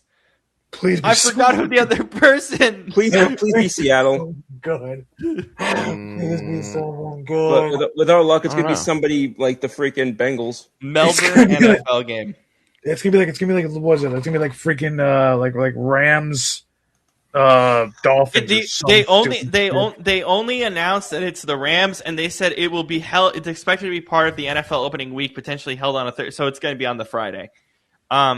You know what's the great part about this? It's at the cricket ground in Melbourne, Australia. So it's in a cricket ground. So have fun with the turf. It's at a cricket ground. And it's a multi-year deal. So we're going to have this for the next few years. Oh, God. All we know is that it's the Rams. Anyway, that's a side tangent. Okay, I can definitely see it being some mediocre team. But by the way, that rules out Rams Seahawks if the Seahawks win the Super Bowl, unless they decide to move that our home game that we're supposed to have in Melbourne. That'd be stupid. Best number one announcing team. We announced this a month ago. They're not even the number one team, which is stupid. It's Joe Davis and Greg Olsen. They were incredible all year long. And then last one, best number one sideline reporter. I gave it to Kaylee Hartung once again for Prime Video. Brandon, what did you go with? I went with one of my favorites. Again, I picked her, I think, last year and the year before. I picked her again, Tracy Wolfson. She carries that damn CBS broadcast on her back. Yeah. So yeah, and we also it was Hartung, Wolfson, Andrews, and Rinaldi, because I picked teams because there were teams this year. Melissa Stark for NBC, and Lisa Salters and Laura Rutledge for Monday Night Football. Okay, so Wolfson definitely carries that group on her back 100%. Shane, who did you take? Wolfson, yes. Honorable mention to Aaron Andrews. Okay. Scoop, I know you're not the biggest on commentary, but who did you take? Yeah, so I'll just be 100% transparent here. This is probably the one where I will admit to the most bias, and it's mostly because 80% of the games that I watch, I will say, are probably on this network. It is Tom Rinaldi and Aaron Andrews on Fox. Okay. Yeah. I could pick them out of a lineup. I probably couldn't pick out several of the others. Yeah. By default, I just end up watching the most games on Fox. So because of that, their highlights stick out the most to me. So I'm definitely Aaron Andrews and Tom Rinaldi here. But I will make a point of trying to diversify that next year because I would like to learn more about these other ones. Yeah, Stark has always been a legend. I mean, she's done Thursday Night Football back when it was on NFL Network. Yep. The newcomer on this list is Laura Rutledge. Lisa Salters has always been a legend, of course. Laura Rutledge won this job because she was the best part of Monday Night Football's second crew. So they promoted her to the first crew, and rightfully so. Laura Rutledge is also one of the best in the business. This is a great crop. This really is. We're very lucky. This for the number one broadcast teams. We have the best sideline reporters we've ever had in this industry. I can 100% say that on every major network. This is incredible. And by the way, Stark and Hartog will bring you the Super Bowl together next Sunday night. So we'll see them together for that. Because Hartog also works for NBC. She works for the Today Show. So they always put her on the broadcast for the playoffs after Thursday Night Football finishes up their schedule. So we'll see Hartog's first Super Bowl. We went a little over time, but it was fun. It wasn't too bad, honestly. 2 hours and 40 minutes isn't terrible. Except we wanted to go a lot lower, but it's fine. No, you wanted to go a lot lower. I didn't give a damn. Yeah, but anyway, it was fun, so I'm not complaining at all. This is why we didn't do the movie. We were supposed to do Sharknado. We're going to do it next week because we would have died if we did the movie. So, real quick, what's everybody's Super Bowl plans? Because everybody's got something that they're doing. So the only thing I know that I'm doing is watching football. Well, demand. We got invited to 4 parties. I asked my parents to say no to all of them. I hate Super Bowl parties. I'm done with them. I genuinely hate them, especially with. I'm gonna be honest, especially with blind Seahawks people. They anger the hell out of me. Yeah, really, they do. They anger the absolute crap out of me. The only person outside of my family that I would watch a Super Bowl with is Robert. Exactly. Yeah. Exactly. You didn't want to be there when we lost in 22 to the Chiefs. I literally laid on the floor like I was dead. I turned off my phone, went and charged it, and just went and sat in my room for the rest of the night and the next morning. You think I was freaking bad like this year when we lost to San Francisco? 10 times worse that year. Because I've been to Super Bowl parties and this is my biggest problem with the Super Bowl. This is I also have a problem with Seahawks fans during this time. It pisses me off when there's people, and this is the case for I think every fan of a team, because we all have a fandom of a team, whether it's outwardly or not outwardly. Because I don't show my Seahawks fandom very much. I try not to, but for the Super Bowl, obviously I will. But the thing that makes me upset, and it's different for every other sport, because every other sport, and I get it, the NFL, it's a long season, right? We're in February. We've been doing this for 4 months, right? I mean, it's been a long year. But here's the thing. We only watch football 3 days a week. Thursday, well, I'm just talking NFL, college aside. Thursday, Sunday, Monday. So that's when we do the shows. That's why we like doing them after. We pride ourselves on watching every game. To me, I think football continues to be the most accessible sport in the world when it comes to watching your local team. Just that. It's never been easier to just sit on the couch. Yeah. It's never been easier to sit on the couch and watch your favorite team. Yeah. And what makes me upset is there's all these people and this happens for championship games too. There are people who never, ever, ever take the time to watch their local team every Sunday, and then they become an absolute maniac in a championship and Super Bowl game. I'm like, you have not watched a lick of this team for 5 minutes the whole year, and now all of a sudden you care. It really frustrates me. Wait for Sunday. Wait for Sunday because Eric, Patriots fan. Eric lives 2 blocks from me, so I'll be walking over to his house for a Super Bowl party of at least 15 to 20 people. And Eric is not just a Patriots fan. His father is a Seahawks fan. Yes, that's great. So I get to be right in the middle of all the chaos next Sunday, and I'm going to either being emotionally supporting Eric, because I said to him, I'm like, bro, you might get killed by Seattle on Sunday. I'm sorry in advance. Or you know what? Somehow you pull off the miracle of a lifetime, and you end up being the next Tom Brady-esque dynasty again, and I hate your franchise for it. So one way or the other here, this is going to be so magical, and I'm proud to be a part of it. This is my first Super Bowl party, I think, outside of having it here at my place. So this is going to be fun. The only other time I was with my friends was maybe was the Falcons Patriots Super Bowl, and we were I think we were at my buddy Karam's house, and it might have been someone else's house. I don't remember. But it was 5 of us, 6 of us. It wasn't big. This one is like 15, 20 people. This is like Eric's family, us, a couple of us, and like they will both be getting hammered and yelling at each other.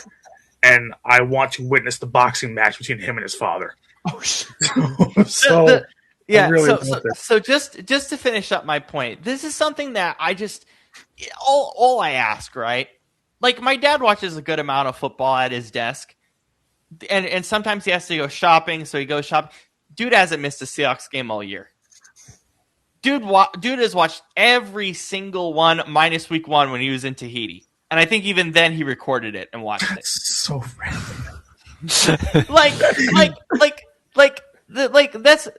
Yeah, my dad's not the biggest football guy in the world, but he watches every game. He gets upset. Like he's somewhat like if you're a crazy Seahawks fan, but you watch every game, and even if I don't agree with your opinion and you're crazy about your team, it doesn't matter where you're. As long as you're watching your team, then I have no problem with you. None. Because you actually cared to watch your team. But what I hate is when people are like, oh, and I get it. For baseball, like some of us Mariners fans like me, like I got it in the postseason. But I always do that with baseball. Same with basketball. Those are long-ass seasons. They're a bunch of games. I try to watch every baseball game. I pride myself on that. And that's great, but I can't do it. I try. Basketball, same thing. And it's like, but football to me, guess what? Every game's on your local station. There's only 20 some odd weeks. Ow. It's super easy. So you can't have this whole like thing. If you're not a kid, like if you're a grown adult, you can't just be like, I am now all of a sudden the biggest fan in the world because we made an NFC title game. I hate people who are like that. I despise people who are like that because it genuinely is not that hard to watch your local Seahawks or your local Eagles or your local Chiefs or whatever. Most of the games on a Sunday and everybody's home. Yeah. Yeah. And it's on, and guess what? Every game, even the games that are on that, like on Prime Video, guess what? The NFL makes those Prime Video games on your local station. You can watch them. Watch your local team. That's all I ask. Watch your local team and live with it. It's only 20 some odd weeks. It's not that hard. Don't jump on the bandwagon for the NFC title game. It angers the living hell out of me. Go, Scoop, go. I was going to say, this is similar. That's very similar to a take that I have about it. That, I mean, this is probably, we all have our, old man shouting at the clouds moments on here. This is mine, or at least one of mine. I go to Super Bowl parties largely because I love the Super Bowl and I love football. So what drives me nuts is when I'm sitting down actually trying to watch the game, and there's somebody over there who, as Brandon puts it, these people who are watching and talking about, like, they don't, not that they don't know ball, but they don't care to know ball. Mm-hmm. Like, it's one thing. It's one thing to be trying to get into it. Obviously, I've got nothing against that. I respect it. I mean, we have a UK buddy who's been a guest on our show, Toby, who is learning the NFL, and we're just like, dude, we love it. We accept it. Let us help teach. That's a major. That's why I'm saying, like, this is not about, like, people who just don't know. Like, that's a major thing or a major difference. But, like, when I'm sitting there at a party and I'm trying to watch the game, and whether Philly's playing or not, usually it's pretty much they're not, because if Philly's in a Super Bowl, I don't care. I'm not going to no damn party. But that's how I feel about the Seahawks this year. I ain't going to no damn party. Yeah, but but it's when I'm sitting there and the thing that people are most interested in are the halftime performer or the commercials or the, one thing or another. Like they're interested in just the most not football related things. Can I piggyback off that?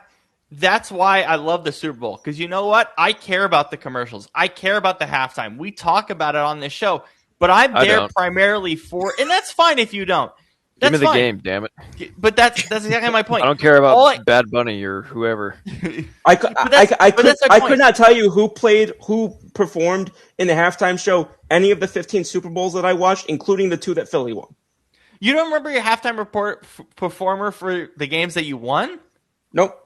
I remember the one. No, for the Minnesota one, that was JT. That was Timberlake. For the one last, I remember one bit of it. Yeah, because it wasn't memorable. And for the one last year, last year was Kendrick. Yeah, Kendrick Lamar. And then the loss, it was Rihanna, I think. Yeah. Anyway, again, I remember none of those. So that's a thing too. Like, it's very different for us as fans than players, because players, the pageantry of the Super Bowl is part of the attrition process. To win a Super Bowl, you got to deal with all that crap. But for us as fans, the attrition, as pure football fans, the attrition is surviving all of that. I just remembered people something. Don't care. Yeah. Actually, I if I thought about it, I could have remembered the Rihanna one, because the team beforehand, there was a video on Instagram where all the players were singing like one line of each of our most famous songs, and for some random ass reason, Brandon Graham actually sounded good. Because he's a pretty good singer. No, but that's always been my thing with the Super Bowl. I've been to Super Bowl parties. I've been to like 2 or 3, and I haven't been to a Super Bowl party since. When's the last time? The last time I went to a Super Bowl party was the last NBC Super Bowl, which was Rams-Bengals. That was the last time I ever went to one. Because after I went to that one, I was like, oh my God, there are people talking everywhere. Everyone's complaining that I'm the one screaming at the television. I'm like, I'm watching football. That's why I'm here. That's why I like going over to Eric's, because his sister's a big Giants fan. His dad's a Seahawks fan. He's a Patriots. I don't know how the hell that works.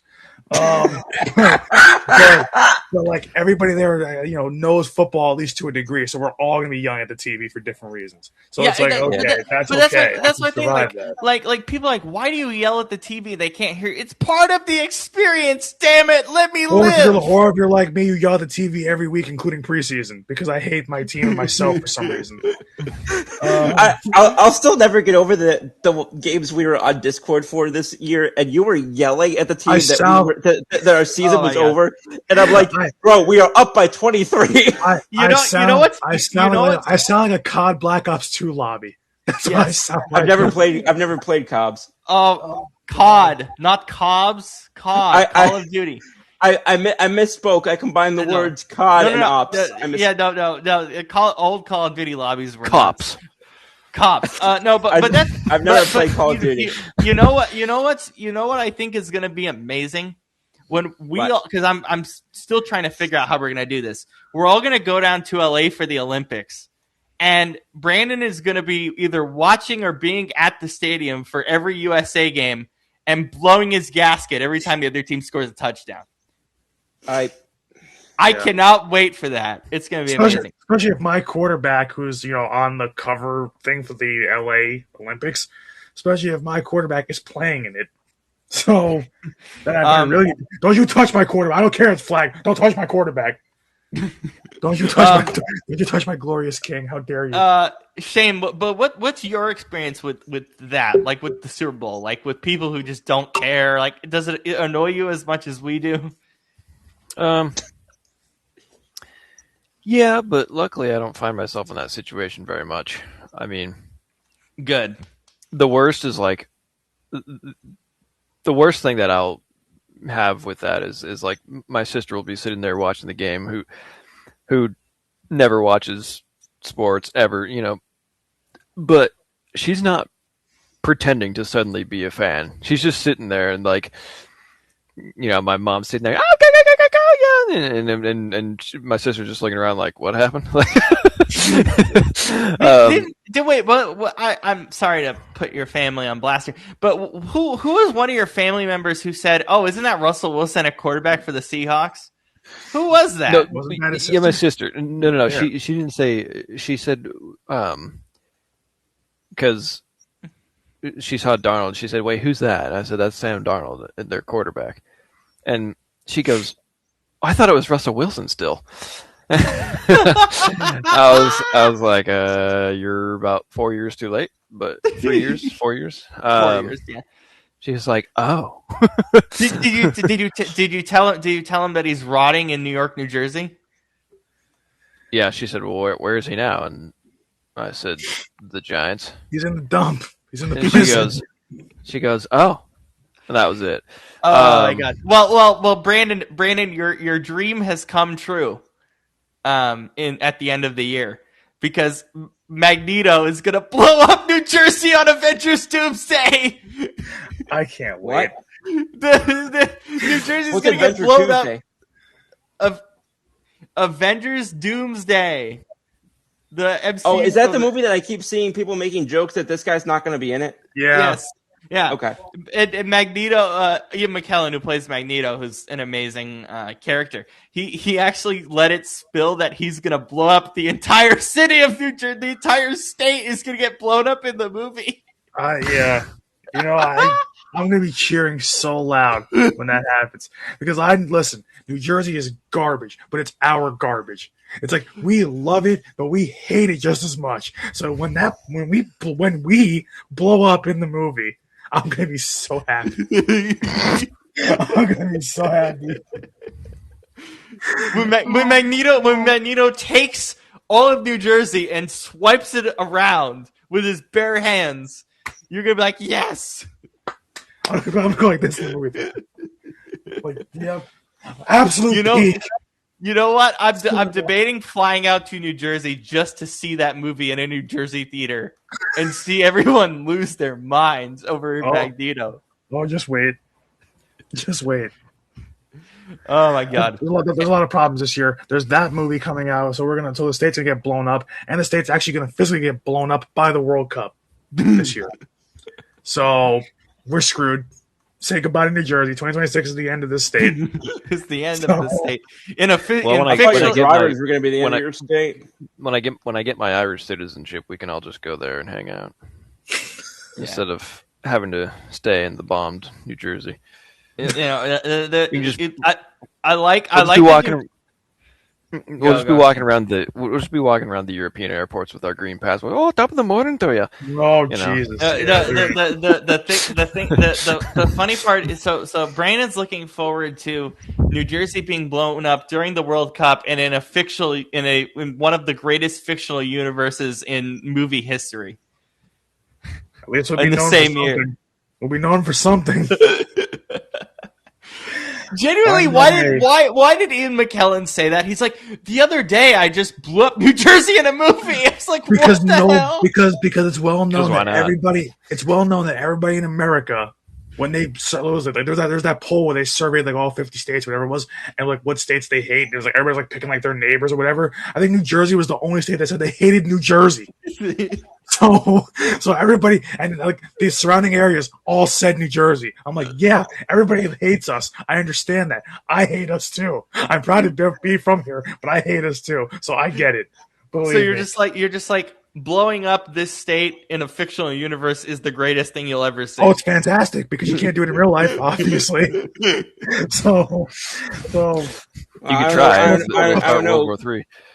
Get Jonathan Gannon within a 60-mile radius of the 215 area code, and we'll see how that lasts. Yep. Yeah. But I'm sorry, this is going on much longer than I wanted. But I just don't understand why. I just don't understand why. Out of everything he could have said about Avengers Doomsday, his first thought was, "Oh, the other day I just blew up this state." I was like, "What?" Sure, man. I mean, to be fair, I don't know many other quotes that would have gotten us talking the way that we are. So there's that. That is that. But yeah, like Sir Ian McKellen, the knighted of British air, went, "Yeah, I blew up New Jersey in a movie." It's amazing. I'm just happy he knows New Jersey exists because most people don't for some reason. They think, they see a map of the U.S. Oh, that's New York, and they'll circle New Jersey. Like, no, the question is, does he know Central Jersey exists, and does he call it Port Cam or Taylor Roll? That's the real question I want answered. Wait, what?